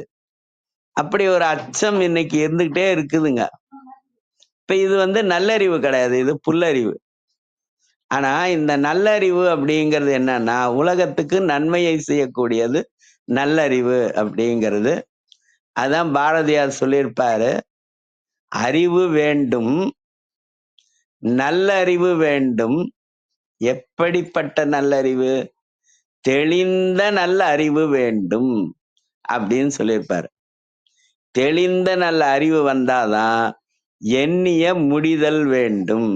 நம்ம என்ன நினைக்கிறோமோ அது நடக்கணும் அப்படின்னா கண்டிப்பா தெளிந்த நல் அறிவு வேண்டும் அப்படின்னு சொல்லியிருப்பார். இது அப்படியே ஒவ்வொரு சொல்லா நம்ம சிந்திக்கணுங்க. வேண்டும், அப்புறம் அறிவு வேண்டும், அப்புறம் நல்லறிவு வேண்டும், தெளிந்த நல்ல அறிவு வேண்டும். இப்படி டேபிள் வச்சு நான் எடுத்துக்கிறேன். தெளிந்த நல்ல அறிவு வேண்டும் அப்படின்னு நம்ம சிந்திக்கிறதுக்கு எவ்வளவு நேரம் ஆகுது பாருங்க, இல்லையா? நம்ம ஆனா என்ன பண்றோம்னா ஈஸியா எண்ணிய முடிதல் வேண்டும், திண்ணிய நெஞ்சம் வேண்டும், தெளிந்த நல்ல அறிவு வேண்டும் அப்படி வாசிச்சுட்டு போயிட்டே இருக்கிறோம். ஆனா ஒவ்வொரு வார்த்தையா அப்படியே ஒவ்வொரு எழுத்தா நிறுத்தி நிறுத்தி நிறுத்தி நிதானமா வாசிக்கணுங்க. அதுக்கு பேரு தான் யோகம் அப்படின்னு சொல்றது. அதனால தெளிந்த நல்ல அறிவு வேண்டும் அப்படின்னு சொல்லிட்டாங்க. இப்ப நல்லறிவு நுண்ணறிவு இந்த ரெண்டும் சேர்ந்தால் வாளறிவு அப்படிங்கிறது. வாளறிவு அப்படிங்கிறது என்னன்னா ஒளி பொருந்திய அறிவு. இததான் ஆங்கிலத்துல விஸ்டம் அப்படின்னு சொல்லுவாங்க, ஞானம் அப்படின்னு சொல்லுவாங்க. அதுல பாரதியார்கிட்ட தான் நம்ம மறுபடியும் வரணும். பாரதியார் சொல்லுவாரு, ஒன்றுபட்டால் உண்டு வாழ்வு அப்படின்னு சொல்றதுல இந்த ஞானம் வந்தால் பின் நமக்கு எது வேண்டும் அப்படின்னு சொல்லியிருப்பாரு. அந்த ஞானம் அப்படிங்கிறது ஒரு மனிதன் ஞானம் என்ற ஒன்றை அடைந்து விட்டால் அந்த மனிதனுடைய எல்லா தேவைகளும் எல்லா ஆசைகளும் இயல்பாகவே நிறைவேறிவிடும். அதற்கு பிறகு அவனுக்கு தேவையானது, அந்த மனிதனுக்கு அந்த நபருக்கு தேவையானது அப்படிங்கிறது ஒன்றும் இருக்காது. கடைசியா ராஜாஜி சொன்னார் பாருங்க, குறை ஒன்றும் இல்லை அப்படிங்கிற அந்த பொசிஷனுக்கு நம்முடைய வாழ்க்கை அப்படிங்கிறது வந்துரும் அப்படிங்கிறது தான். அதனால வாழ்க்கை அப்படிங்கிற 4 எழுத்துல 2 எழுத்து ரொம்ப முக்கியம். வாகை அப்படிங்கிறது, வாகை அப்படின்னா வெற்றி. நம்ம பிறப்பு அப்படிங்கிறது சிறப்பு இல்ல, பிறப்பு அப்படிங்கிறதுல வாசிப்பு அப்படிங்கிறது தான் சிறப்பு. எந்த ஒரு வாசிப்பு ஒரு மனிதனை ஞானத்தில் கொண்டு போய் சேர்க்கிறதோ அதுவே மிக பெரும் சிறப்பு அப்படிங்கிறது. அதனால இந்த வாழ்க்கை பயணம் அப்படிங்கிறதுல பயணம் அப்படிங்கிற 4 எழுத்து, பணம் அப்படிங்கிற 3 எழுத்துக்காக மட்டுமே இருந்துடக்கூடாது. ஞானம் அப்படிங்கிறத ஒவ்வொரு ஆத்மாவும் அடைய வேண்டும் அப்படிங்கிறது, அதுதான் ஆத்ம ஞானம் அப்படிங்கிறது. ஆத்மாவே நூல்களை தேர்ந்தெடு, ஆத்மாவே நூலில் மனதை பறிகொடு, ஆத்மாவே நூலே நுண்ணறிவு என்று நாம் நம்முடைய வாழ்க்கை அமையட்டும்.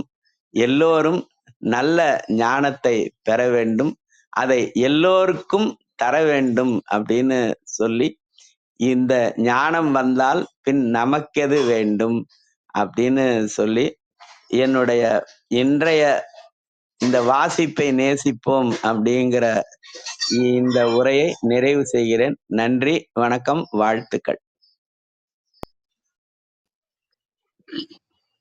நன்றிங்க ஐயா. மிகவும் சிறப்பான ஒரு அற்புதமான உரையினை அதிகாலை அன்பு பரிசாக வழங்கினீர்கள். அந்த அறிவு செறிவோடு வாளறிவை பெற்றுக்கொண்ட ஒரு நிகழ்வு இன்றைய நிகழ்வில் அரங்கேறியது என்றுதான் குறிப்பிட வேண்டும்.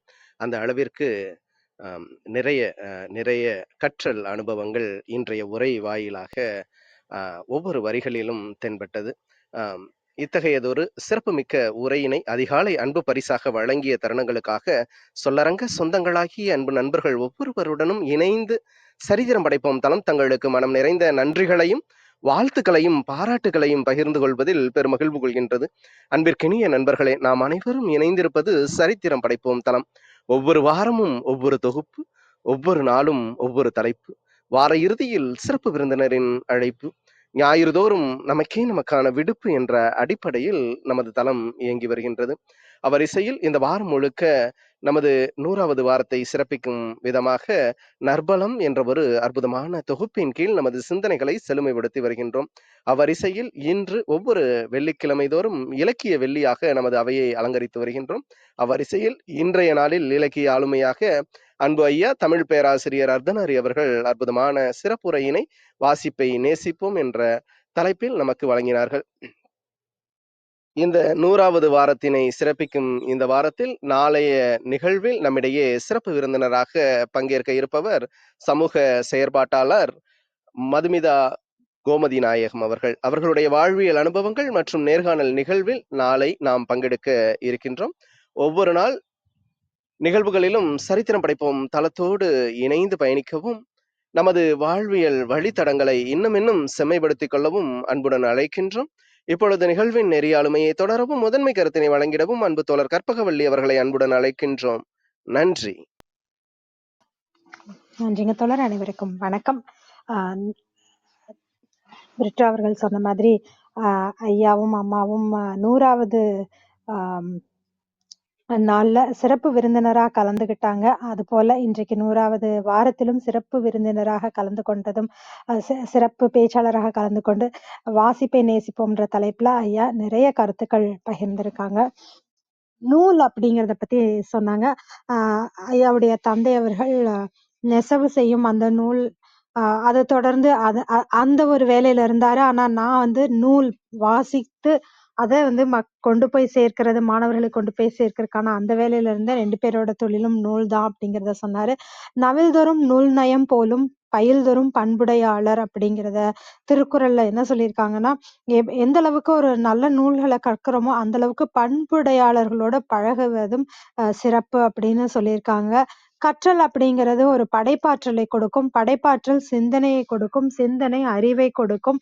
அறிவு அப்படிங்கிறது நம்ம வாழ்க்கையை கொடுக்கும். ஆறறிவு அப்படிங்கிறது நம்ம துன்பத்தை நீக்கும். ஆனா பேரறிவு இந்த உலகத்தின் துன்பத்தை நீக்கும் அப்படின்னு சொன்னாங்க. கூழ் அப்படிங்கிறது குடிச்சா சீக்கிரம் செரிக்கும். அந்த மாதிரி நூல் படிக்கும்போது நம்ம அறிவு வந்து சிறக்கும். கற்க கசடற கற்றபின் நிற்க அதற்கு தக அப்படின்றத வந்து ரொம்ப விளக்கமா ஐயா சொன்னாங்க. நம்ம எது தேவை அப்படிங்கிறத நம்ம தெரிஞ்சுக்கணும். நமக்கான தேவை எது அப்படிங்கிறது ஐயா பக்தி இலக்கியம் நான் எடுத்துக்கிட்டேன் அப்படின்னு சொன்னாங்க. அந்த மாதிரி நம்ம கற்கும்போது அது நமக்கு தைரியத்தை கொடுக்கும். காவல் காவல் இல்லாத மந்தை வழிமாறுமே அப்படிங்கிற ஒரு பாடல் வரிகளையும் சொன்னாங்க.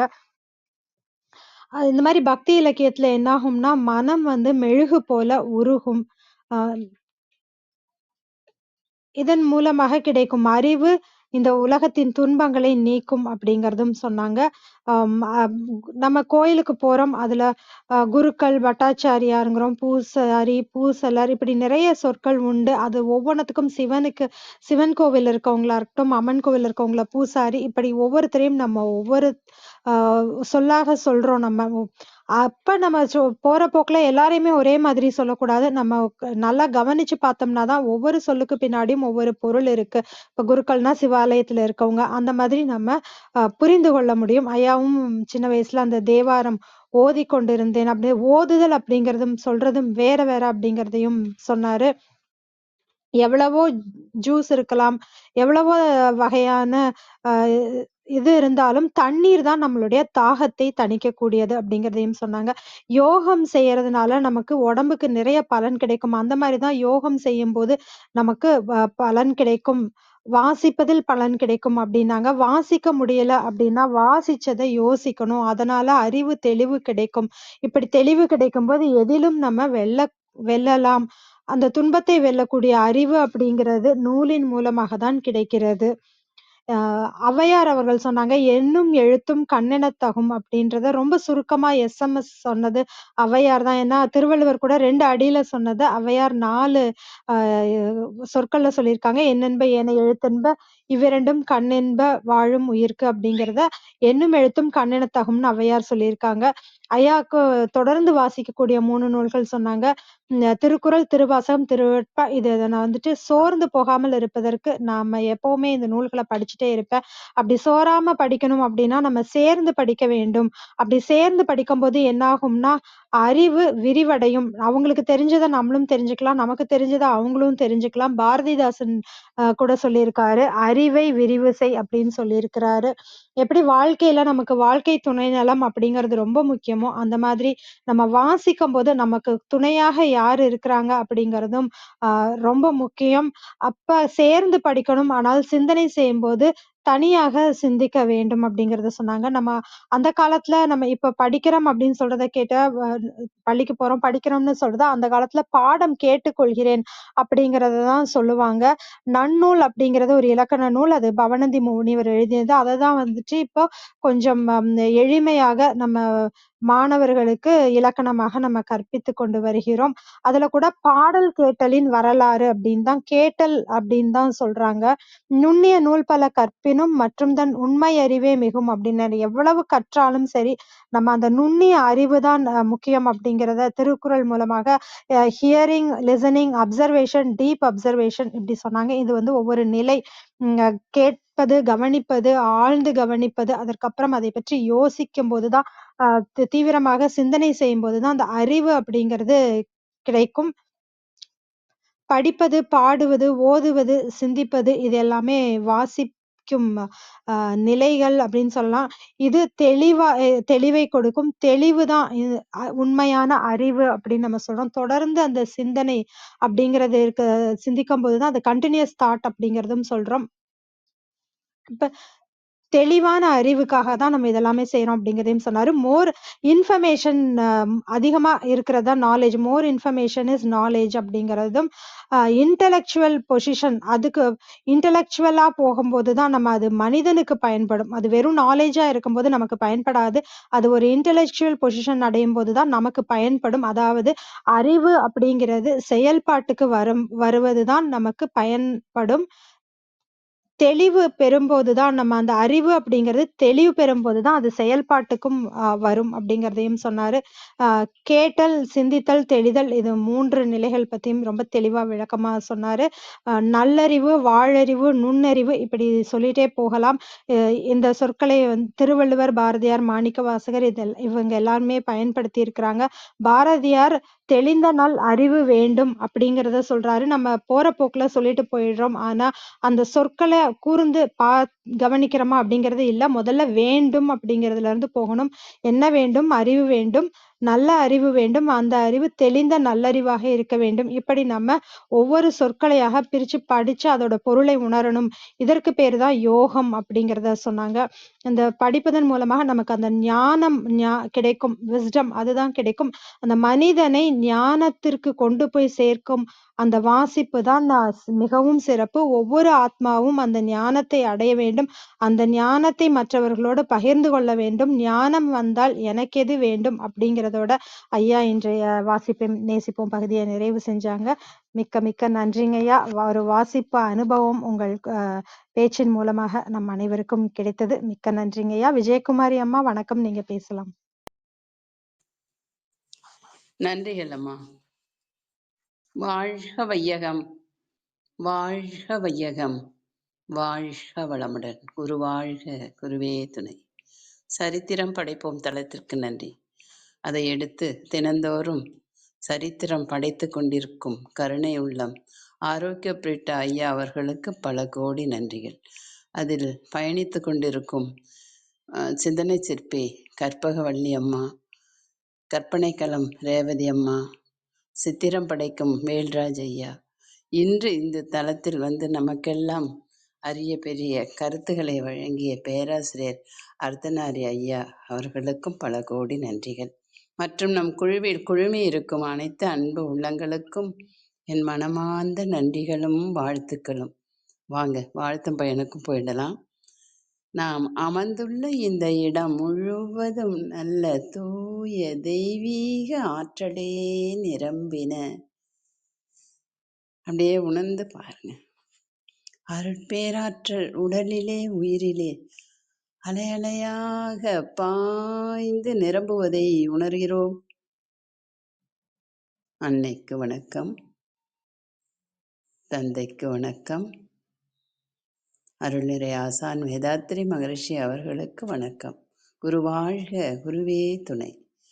அருட்பேராற்றல் இரவும் பகலும் எல்லா நேரங்களிலும் எல்லா இடங்களிலும் எல்லா தொழில்களிலும் உறுதுணையாகவும் பாதுகாப்பாகவும் வழிநடத்தியாகவும் அமையுமாக. வாழ்க வளமுடன், வாழ்க வளமுடன், வாழ்க வளமுடன். அருட்பேராற்றல் கருணையினால் இங்குள்ள அனைவரும் நல்ல உடல் நலம், நீலாயுள், நிறை செல்வம், உயர் புகழ், மெய்ஞானம் பெற்று சிறந்தோங்கி வாழ எல்லாம் வல்ல இறைநிலையோடு இணைந்து வாழ்த்தி மகிழ்கின்றேன். வாழ்க வளமுடன், வாழ்க வளமுடன், வாழ்க வளமுடன். அருட்பேராற்றலே பக்கத்துணையாகவும் பக்கபலமாகவும் இருந்து வழி நடத்துவாராக. நன்றிகள் ஐயா. ஐயா அர்த்தநாரி ஐயா அவங்க நிறைய நிறைய அரிய பெரிய கருத்துன்னே சொல்லலாம். அவ்வளோ வாசித்து நமக்கெல்லாம் அந்த நேசிப்போடு நமக்கெல்லாம் கொடுத்துருக்குறாங்கன்னு தான் நான் சொல்லுவேன். ஐயா அவங்க நிறைய கருத்துகள் படிப்பதனால என்னென்ன பயன் கிடைக்குது அப்படின்னு சொன்னாங்க. நம்ம படிக்கும்பொழுது அதில் முழு ஈடுபாட்டோடு படிக்க வேணும், ஆழ்ந்த கவனத்தில் இருந்து படிக்க வேணும். அந்த மனதில் தெளிவு வேண்டும். அந்த நேரம் படித்து தெளிவு பெற வேண்டும் அப்படின்னாங்க. மிக அருமையாக கூறினீர்கள் ஐயா. சோர்ந்து போகாமல் இருக்க சேர்ந்து படிக்க வேண்டும் அப்படின்னு சொன்னீங்க. ரொம்ப மிக அருமை. கேட்டல், கவனித்தல், மனதை நுண்ணிய மனதை முழுமையாக நம்மகிட்ட ஈடுபாட்டோட கொடுக்க வேணும் அப்படின்னு சொன்னீங்க ஐயா. ஆமாம், இப்போ எல்லாம் டிவி பார்த்துக்கிட்டே தான் கவனம் குறைவால் என்ன சொல்கிறாங்க, இதில் பாதி அதில் பாதி கவனம் செலுத்துகிறாங்க. அப்படிலாம் இருக்கக்கூடாது. கேட்டல், கவனித்தல், உற்று நோக்குதல், தானும் மகிழ்ந்து மற்றவர்களையும் மகிழ வைக்க வேண்டும். ரொம்ப அற்புதமாக சொன்னீங்க ஐயா. இதையெல்லாம் செய்ய தான் நம்ம பிறப்பெடுத்து வந்திருக்கோம். நம்ம கற்று தெளிந்ததை எல்லாருக்கும் பகிரணும் அப்படின்னு தான் ஐயா மிக அருமையாக சொன்னாங்க. அன்னதானம் செய்யணும் அப்படின்னு சொன்னீங்க ஐயா. மிக அற்புதம் ஐயா. ஆத்ம ஞானம் பெற வேண்டும் அப்படின்னீங்க. அதுவும் 100க்கு 100 உண்மைங்க ஐயா. இவ்வளோ காலையில் நீங்கள் படித்து தெளிந்ததை எங்களுக்கெல்லாம் பகிர்ந்தது ரொம்ப அருமைங்க ஐயா. நன்றிகள் ஐயா. நீங்கள் உங்கள் குடும்பமும் நல்ல உடல்நலம், நீலாயுள், நிறை செல்வம், உயர் புகழ், மெஞ்ஞானம் பெற்று சிறந்தோங்கி வாழ வேண்டும். வாழ்க வளமுடன், வாழ்க வளமுடன், வாழ்க வளமுடன். நன்றிகள் ஐயா. நன்றிகள் அம்மா. உங்கள் அன்பான வாழ்த்துக்கும் கருத்துக்களுக்கும் மிக்க நன்றி. வேல் வணக்கம், நீங்க பேசலாம். இனிய காலை வணக்கம் அனைவருக்கும். வாய்ப்பிற்கு நன்றி. அர்த்தநாரி ஐயாவோட மற்றும் ஒரு சிறப்பு நிகழ்வு. எப்பவுமே பார்த்தீங்கன்னா, ஐயா சொன்ன மாதிரி ஒரு தெளிந்த நல்ல அறிவை பெறுவதற்கான ஒரு 40 நிமிஷமோ 50 நிமிஷமா இருக்கும். இன்னைக்கும் அப்படிதான் இருந்துச்சு. ஸோ படிப்பறியாத ஒருத்தர் பார்த்தீங்கன்னா படிச்சா அறிவனா மாறுவான் அப்படின்னு சொன்னாங்க.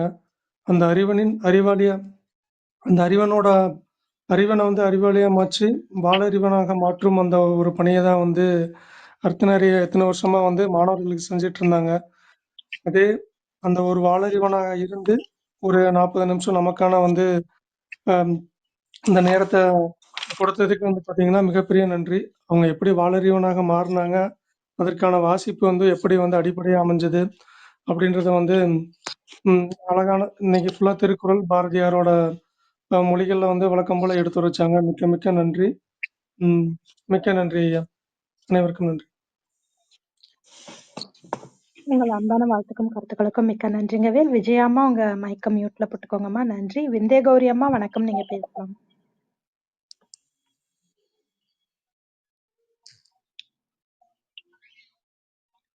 விந்திய கௌரி அம்மா. அனைவருக்கும் வணக்கம்.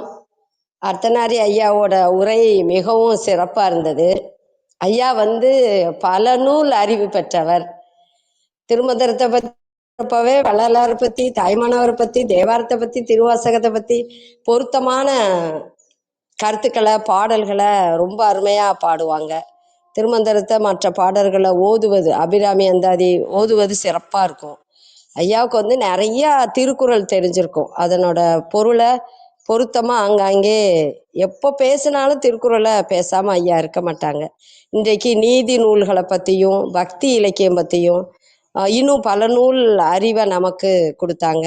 படிக்கிறது எப்படி படிக்கணும், எப்படி வாழ்க்கையில் அதை பயன்படுத்தணும், எல்லாத்தையும் அருமையாக எடுத்து சொன்னாங்க. ஐயாவோட உரை கேட்குறதுக்கு ரொம்ப மகிழ்வாக இருக்கும். என்னை நானே மேம்படுத்தி கொள்றதுக்கு ஐயாவோட உரையை நான் விரும்பி கேட்பேன். நான் நிறையா மனப்பாடம் பண்ணியிருக்கேன். பாடல்களில் ஒப்பித்தல் போட்டி, மனனம் செய்து எழுதும் போட்டி, அதிலெல்லாம் கலந்துக்கிட்டு நான் பரிசுகளாக வாங்கியிருக்கேன். இப்போவுமே நிறையா நான் பாடல்களை மனனம் செய்வேன். ஆனால் ஐயாவை பார்த்த பிறகு, ஐயாவோட இந்த ஒப்பித்தலை ஓதுவதை கேட்ட பிறகு நான் நினச்சிருக்கேன், இன்னும் நிறையா பாடல்களை நம்ம படிச்சுக்கணும், மனப்பாடம் பண்ணணும், தேவையான இடத்துல சொல்லணும் அப்படின்னு நினச்சிருக்கேன். அதில் அருமையான ஒரு செயல் ஐயா கிட்ட எனக்கு பிடித்தது என்ன அப்படின்னா, எந்த ஒரு கருத்தையுமே ரொம்ப தெளிவாக சொல்லுவாங்க. ஒரு பாடலுக்கு விளக்கம் சொல்கிறப்போ பல நூல் அறிவை அந்த பாடலை அவ்வளோ அருமையாக பொருத்தமாக சொல்லுவாங்க. அந்த கலையை நம்ம கற்றுக்கணும் அப்படின்னு நினச்சிருக்கேன். ஐயா, எங்களுக்கு நல்ல வழிகாட்டுதலாக நீங்கள் இருக்கிறீங்க ஐயா. உங்களோட திறமைய நாங்கள் ஏற்றுக்கொண்டு நாங்களும் நிறைய பாடல்களை மனனம் செய்தணும், நல்வாழ்வு வாழணும்னு நினைக்கிறோம் ஐயா. உங்களோட அறிவை எங்ககிட்ட காலையில் பகிர்ந்துக்கிட்டது நன்றிங்க ஐயா. நன்றிங்க ஐயா. உங்கள் அன்பான வாழ்த்துக்கும் கருத்துக்களுக்கும் மிக்க நன்றிங்கம்மா. நித்யாதேவி வணக்கம், நீங்க பேசலாம்.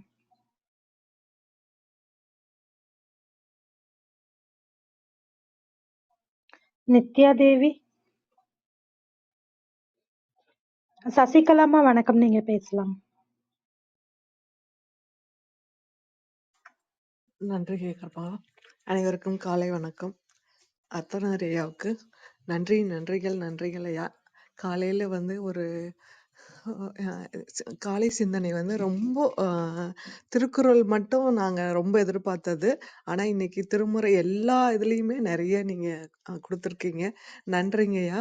நான் எப்போதும் உங்களை திருக்குறள்ல தான் எதிர்பார்ப்பேன். நீங்க நிறைய விதத்துல நிறைய எக்ஸாம்பிள் திருமுறை திருமந்திரம் எது சொன்னாலும் திருக்குறள்ல என்ன நீங்க சொல்றீங்க அப்படின்னு. ஏன்னா அதுதான் மைண்ட்ல ரொம்ப முன்னாடி நிக்கும்.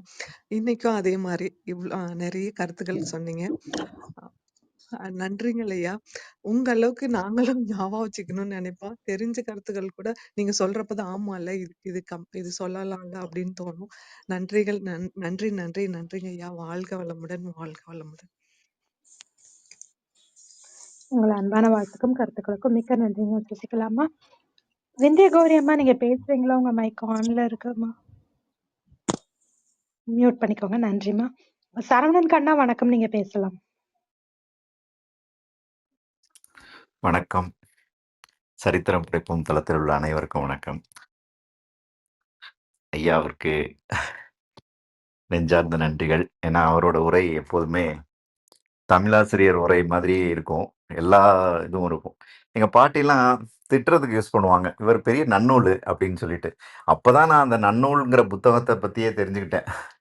அது மாதிரி மேயிறது கேள்விப்பட்டிருக்கேன், பிரிச்சு மேயிறது இன்னைக்கு தான் கேள்விப்பட்டேன். ஒரு வார்த்தையை முன்னாடி பின்னாடி கட் பண்ணி இதை தனியா அதை தனியா அடுத்ததை தனியா இப்படி சொல்லும்போது அந்த புரிதல்லே வேற வேற படிநிலைகள் இருக்கு.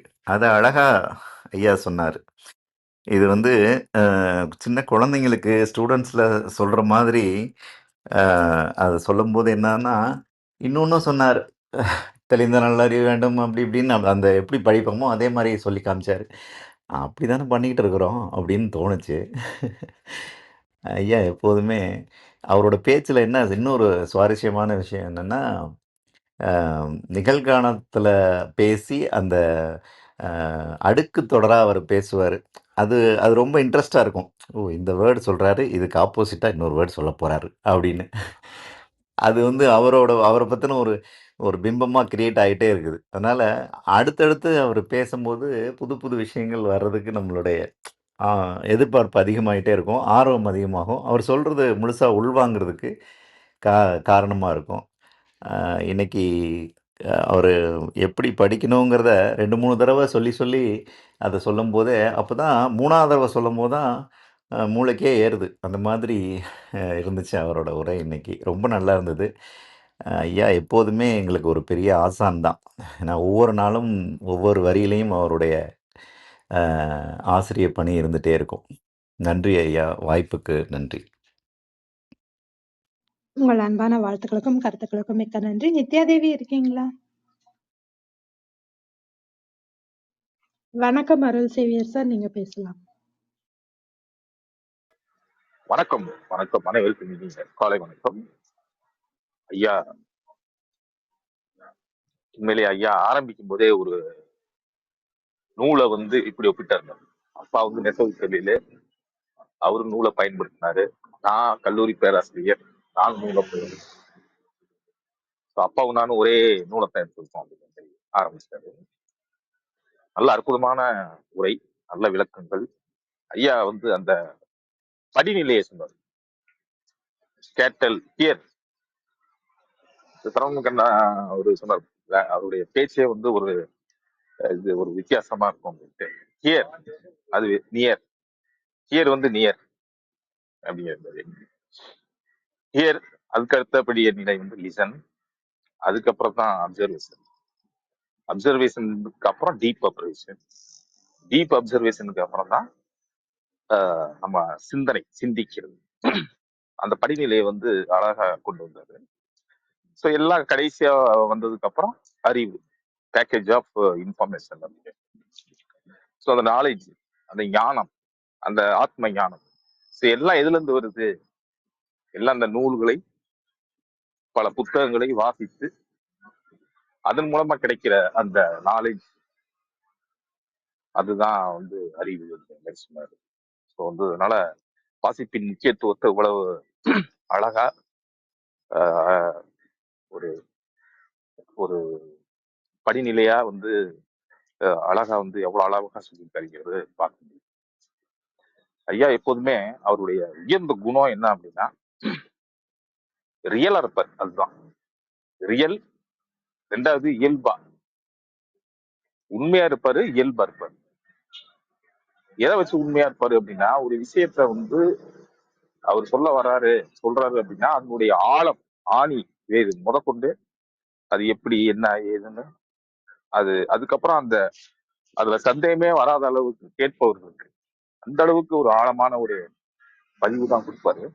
அவர் போற எல்லா தளத்திலையும் அவருக்கு எப்போதுமே அவருக்கு ஒரு முன்னுரிமை இருக்கு. அவருடைய கருத்து என்ன, அவருடைய பதிவு என்னன்னு எல்லாரும் எதிர்பார்ப்பு எல்லாத்துக்கிட்டையும் இருக்கும். ஏன்னா அந்த அளவுக்கு அந்த ஆழமான ஒரு அறிவு, விளக்கம் எல்லாமே அருமையா இருக்கு. அதே மாதிரி ஒரு இது தெரியல அப்படின்னா அதை அப்படியே ஒப்புக்கொள்ளுவார். இல்லைங்க எனக்கு இது தெரியல, இனிமேல் தான் நான் படிக்கணும், இனிமேல் நான் படிச்சுக்கிறேன் அப்படிங்கிறது. ஸோ அந்த மாதிரி ஒரு பண்பு வந்து இருக்குமா என்னன்னு தெரியல. அதைத்தான் சொன்னேன், உண்மை இயல்பு நிலை அப்படிங்கிறது. நாங்க அந்த திருக்குறள் கற்போம் கற்பிப்போம்ல அந்த தளத்துல நாங்க பேசும்போது கூட சில கேள்வி பதிலாம் கேட்பாங்க. கேட்கும்போது ஐயா வந்து தெரியுமா உடனே ஆன் பண்ணி சொல்லிடுவாரு. தெரியல அப்படின்னா தெரியல அப்படிங்கிறத தெரியல அப்படின்னு சொல்றதுக்கு ஒரு கூச்சமில்லாம சொல்லிடுவாரு. இல்லைங்க எனக்கு தெரியல, ஞாபகத்துக்கு இல்லை, நான் என்ன படிச்சுக்கிறேன். இப்ப அந்த அளவு ஒரு அவர்கிட்ட இருந்து நிறைய இந்த மாதிரி விஷயங்கள்லாம் நிறைய கற்றுக்க வேண்டியது நிறைய விஷயம். நன்றிகள் ஐயா, உங்களுடைய அந்த வாசிப்பின் முக்கியத்துவத்தை வந்து அவ்வளவு அழகா நீங்க உரையாற்றுறது ரொம்ப மகிழ்ச்சி. நன்றி வாய்ப்பு. உங்கள் அன்பான வாழ்த்துக்களுக்கும் கருத்துக்களுக்கும் மிக்க நன்றி. சரவணன் வணக்கம், நீங்க பேசலாம்.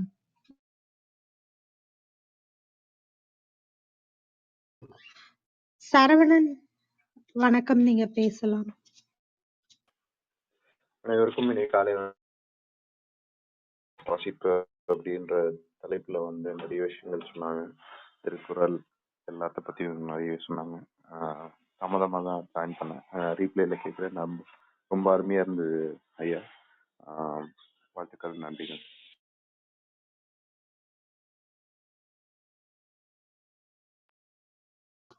உங்கள் அன்பான வாழ்த்துக்களுக்கு மிக்க நன்றி. நித்யா தேவி, நீங்க பேச முடியுமா? வேறு யாருக்காவது கருத்துக்கள் இருந்தா பகிரலாம். நன்றி அனைவருக்கும். அர்த்தநாரி ஐயா, உங்கள் ஏற்புரைக்கான நேரம், உங்கள் நிறைவு கருத்துக்கள் நீங்க பகிர்ந்துக்கலாம். வணக்கம். இந்த சீக்கிரம் அப்படின்னு ஒரு வார்த்தை இருக்குங்க, அது எந்த மொழின்னு தெரியல. இப்பதான் சேவியர் சார் சொன்னாரு, அது இப்பே நடைமுறைக்கு வந்துருச்சு. இந்த சீக்கிரம், இந்த ஆந்திரால காலஹஸ்தி போனோம்னா அங்க இந்த ஸ்பெஷல் தரிசனம் அப்படிங்கிறத தமிழ்ல மொழிபெயர்த்தாங்களாம். எப்படி மொழிபெயர்த்து நீங்க அங்க போய் பார்க்கலாம். சீக்கிர தரிசனம் அப்படின்னு சொல்லியிருப்பாங்க, மொழிபெயர்த்திருப்பாங்க. அதை சிறப்பு தரிசனம் அப்படின்னு போடாம சீக்கிர தரிசனம், அப்படி வேகமா போய் சீக்கிரமா பார்த்துட்டு போயிடுறோம்ல ஸ்பெஷல் இதுல கியூல, அது வந்து ஸ்பெஷல் தரிசனத்தை வந்து சீக்கிர தரிசனம் அப்படின்னு போட்டிருப்பாங்களாம். அது மாதிரி யாரும் பேசலன்னு நம்ம சீக்கிரமா நிறைவு பண்ணிக்கலாம். ஏன்னா இப்ப அமெரிக்கால இருந்து வந்து இணைஞ்சிருக்கிறவங்களுக்கெல்லாம் வந்து கிட்டத்தட்ட இரவு பொழுது ஆயிருக்கும். கற்பகா, உங்களுக்கு என்ன நேரம் இப்போ? 6 மணிங்க ஐயா, எனக்கு ரேவதிக்கு 8 மணி. இன்னும் ஈஸ்ட்ல பாத்தீங்களா? இருக்கவங்களுக்கு 9 மணியா இருக்குங்க ஐயா. ஆமா. அதில் கலை இந்த கொஞ்சம் இருங்க சார், ஒரே மணி கூட அறிவுக்கு தகுந்த மாதிரி வேறுபடுங்க. ரொம்ப அறிவு இருந்து பயன்படுத்துறவங்களுக்கு கொஞ்சம் பணம் அதிகமா கிடைக்கும், கம்மியா இருக்கிறவங்களுக்கு கொஞ்சம் பணம் கம்மியா கிடைக்கும். அது மாதிரிதான் மணியும் வேறுபடுது பாருங்க. இவங்களுக்கு 6 மணி, அவங்களுக்கு 8 மணி, அது மாதிரி வேறுபட்டுக்கிட்டே இருக்கா.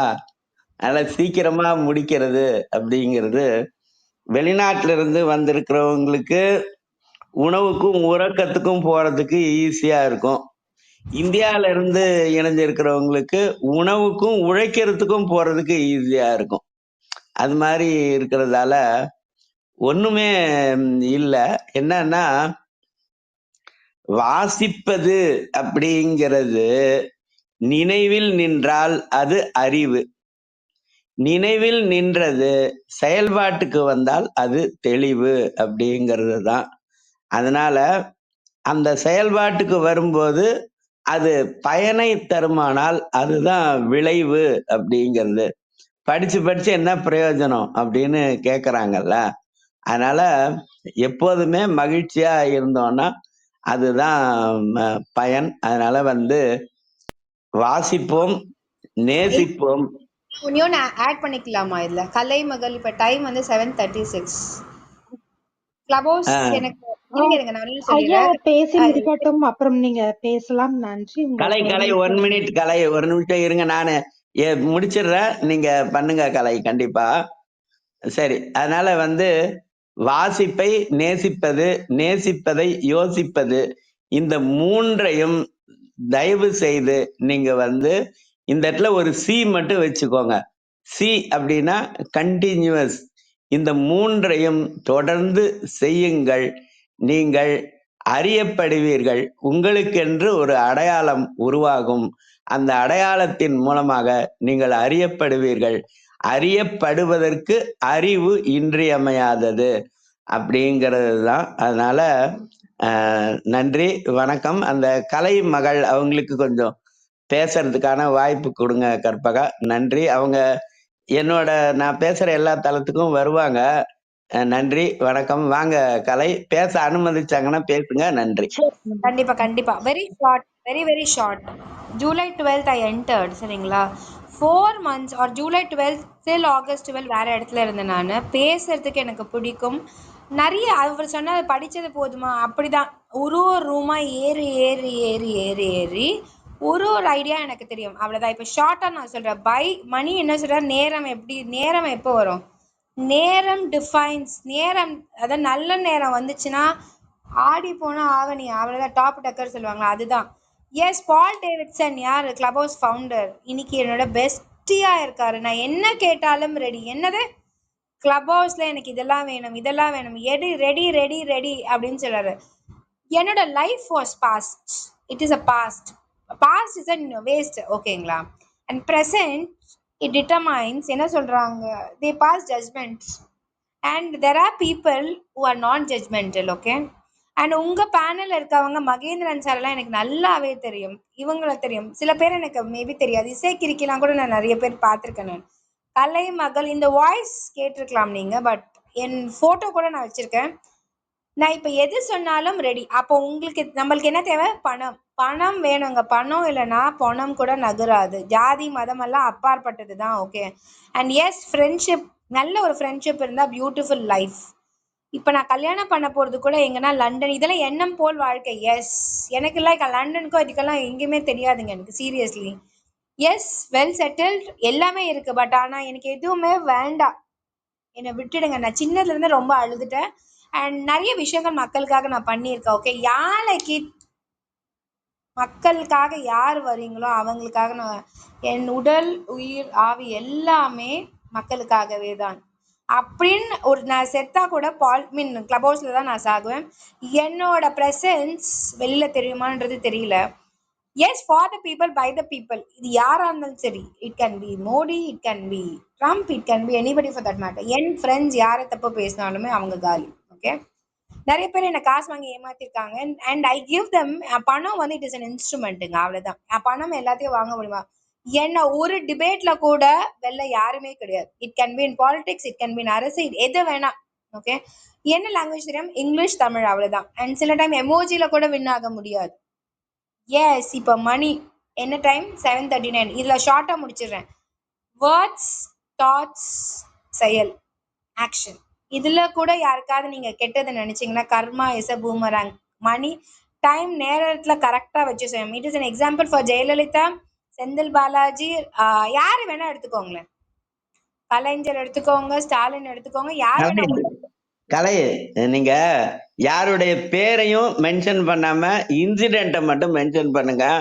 அது இந்த தளத்துக்கும் உங்களுடைய நலத்துக்கும் நல்லது. இல்ல இல்ல, என்னங்கிற நிலைமை இப்ப கூட நான் see I'm a dare lady to face anybody for that matter, single lady. இல்லங்க, இல்ல உங்களுடைய டேர் வந்து இங்க நீங்க ப்ரூவ் பண்ண வேணாங்க ப்ளீஸ். இல்ல இல்ல, நீங்க நினைக்கிறீங்க இங்க எத்தனை திமுக ஆளுங்க இருக்காங்க எல்லாருமே எனக்கு தெரியுங்க. பட் இல்லங்க, இந்த பாலிடிக்ஸ மென்ஷன் பண்ணாதீங்க. பாலிடிக்ஸ் ஓகே, இப்ப நான் எந்த கட்சின்னு உங்களுக்கு தெரியாது, சரியா? ஆனா நீங்க நினைப்பீங்க நான் எந்த கட்சின்னு உங்களுக்கு தெரியாது. ஆனா கட்சியை தயவு செய்து மென்ஷன் பண்ணாதீங்க, உங்க காட்சியை மட்டும் மென்ஷன் பண்ணுங்க. சரி, அதாவது இங்க இருக்கவங்க எல்லாம் வர்ச்சுவல் ஐடிங்க. இவங்களெல்லாம் நேர்ல கூட நான் பார்த்தது இல்ல. சில பேர் மேல ட்ரஸ்ட், அவங்க பேசுற நிமிடம் கலை, நம்ம இங்க வாசிப்பை நேசிப்போம் அப்படிங்கிற ஒரு தலைப்புல பேசுவோம். அது குறித்து இன்னைக்கு ஐயா நிறைய கருத்துக்கள் பகிர்ந்துகிட்டாங்க. அந்த கருத்துக்கள் குறித்து நம்ம பின்னூட்டம் கொடுத்துட்டு இருக்கோம். அதனால அது சார்ந்து வாசிப்பு நேசிப்போம்னு ஐயா பேசுனது ஏதாவது கேட்டிருந்தீங்கன்னா அது குறித்து உங்கள் கருத்துக்களை பகிருமாறு கேட்டுக்கொள்கிறேன். ஏன்னா நீங்க முதல் முறையா நம்ம அறைக்கு வந்திருக்கீங்க. ஏன்னா நிறைய பேர் இன்னும் காத்துட்டு இருக்கறனால உங்களோட கருத்துக்களை சுருக்கமா அந்த தலைப்புல பகிர்ந்துக்கோங்க. நன்றி. நம்ம எல்லாருமே ஸ்கூல்ஸ்லயே படிச்சிருக்கோங்க. திருக்குறள் படிச்சிருக்கோம், எல்லாமே படிச்சிருக்கோம், ஸ்லோகம் சொல்லியிருக்கோம், எல்லாமே சொல்லியிருக்கோம். அதெல்லாம் எதுக்குன்னா நம்மள நல்வழிப்படுத்ததா இருக்கு. அந்த நல்வழிப்படுத்துற மாதிரி நம்மளோட செயல், எண்ணம் இருந்தா வாழ்க்கையில வெற்றி.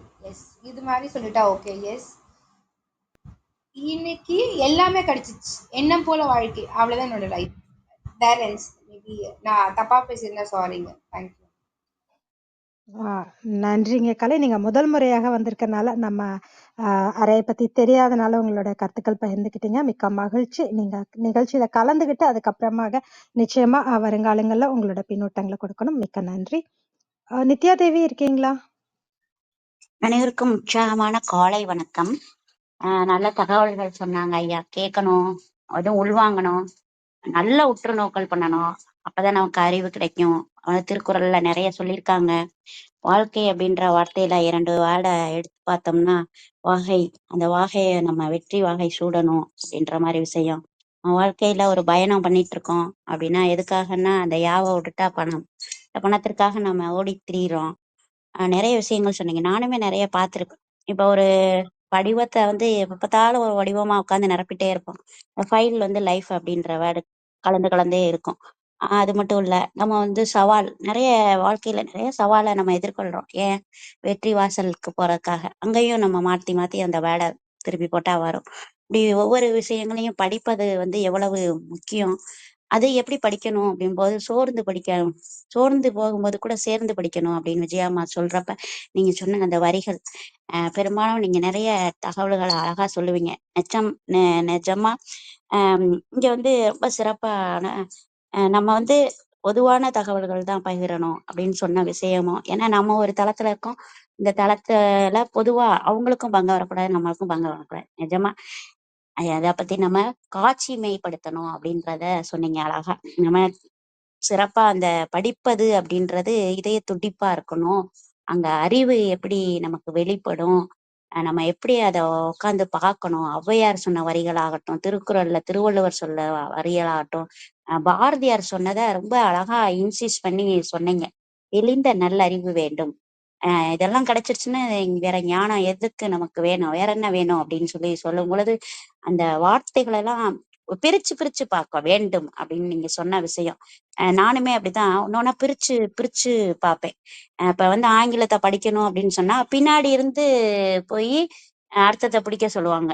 இந்த நீங்க தமிழ்ல சொல்றப்ப ஒரு ஒரு வார்த்தையும் பிறக்கி பிறக்கி பிறக்கி பிறக்கி அதுல இருந்து நம்ம உள்ளார்ந்த அந்த அர்த்தத்தை நமக்கு என்ன அப்படின்றத நம்ம புரிஞ்சு அப்படி வாசிக்க கத்துக்கொள்ளுங்கன்னு சொல்லிட்டு சொன்னீங்கல்ல, அது ரொம்ப நல்லா இருந்தது. மென்மேலும் வளர வேண்டும். வாழ்த்துக்கள். நல்ல தகவல். இந்த நாள் இனிய நாளாக மாறட்டும். நன்றி, வணக்கம். உங்கள் அன்பான வாழ்த்துக்களுக்கு மிக்க நன்றிங்க நித்யாதேவி. வேறு யாருக்காவது கருத்துக்கள் இருந்தா பகிரலாம். நன்றி அனைவருக்கும். இன்னைக்கு ஒரு சிறப்பான நாள் தான் சொல்லணும். நம்மளுடைய 100வது வாரத்தில் சரவணன் கண்ணா நீங்க பேசுறீங்களா? ஆமா. ஐயா வந்து டைம் கேட்டாரு. ஐயாவோட உரைய கேட்க வரும்போது எல்லாருக்குமே நல்ல நேரம் தான். அத சொல்லணும்னு நினைச்சேன் அப்போவே. அதுதான் சொல்லணும். நிச்சயமா எல்லாரோட நேரமும் கேட்டுட்டு இருந்தார் இல்லையா?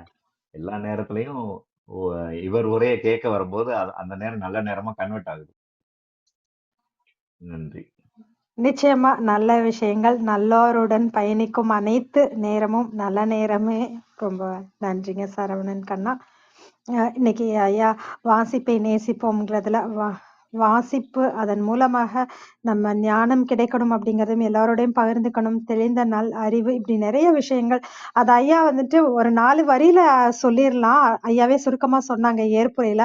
ஆனா இது இவ்வளவு அழகா பல விஷயங்களை கோர்த்து சொன்னது அப்படிங்கிறது, அதுக்கு ஏற்பது அப்படிங்கிறது ஒரு சிறப்பான அனுபவமாக இருந்ததுங்க ஐயா. மிக்க மிக்க நன்றி. இன்னும் வருங்காலங்களில் இன்னும் நிறைய கருத்துக்கள் இன்னும் இருந்தாலும் 1 மணி நேரம் இது குறித்து ஐயா மேலேயே பேசியிருப்பாங்க. அதனால இன்னும் நிறைய கருத்துக்கள் இருக்கும். அனைத்தையும் இன்னும் வருங்காலங்களில் பகிர்ந்து கொள்ள வேண்டும் என்று அனைவர் சார்பாகவும் சரித்திரம் படைப்போம் தளம் சார்பாகவும் அன்போடு கேட்டுக்கொள்கிறோம். நன்றிங்க ஐயா. பேச்சாளர்களாக கலந்து கொண்டு தங்கள் அன்பையும் வாழ்த்துக்களையும் பகிர்ந்து கொண்ட ஒவ்வொருவருக்கும் நன்றி. தொடர்ந்து பொறுமையாக கவனித்துக் கொண்டிருக்கும் ரேவதி, பவுலின், கோவிந்தராஜ், சோபன், இசை, சர்வஜித், கலாபம், சங்கர், அன்பு சார், பிரசாத், கௌதம், ஹார்மனி, ராஜீவ் அனைவருக்கும் நன்றி. குறுஞ்செய்தி மூலமாக தங்கள் வாழ்த்துக்களையும் நன்றியையும் பகிர்ந்து கொண்ட அன்பு சார் கோவிந்தராஜ் அவர்களுக்கு நன்றி. மறு ஒலிபரப்பு வாயிலாக நம் நிகழ்வினை கேட்கவிருக்கும் அனைவருக்கும் நன்றி. மீண்டும் நாளை காலை 6 மணிக்கு நமது சிறப்பு விருந்தினராக 100வது சிறப்பு விருந்தினராக மதுமிதா கோமதி நாயம் அவர்கள் நம்மோடு இணைந்து கொள்ளவிருக்கிறார். அந்த நிகழ்விலும் அனைவரும் கலந்து கொள்ள வேண்டும் என்று அன்போடு கேட்டுக்கொண்டு விடைபெற்றுக் கொள்கிறோம். அனைவருக்கும் நன்றி, அனைத்திற்கும் நன்றி, ஆண்டவனுக்கும் நன்றி. 5, 4, 3, 2, 1 நன்று.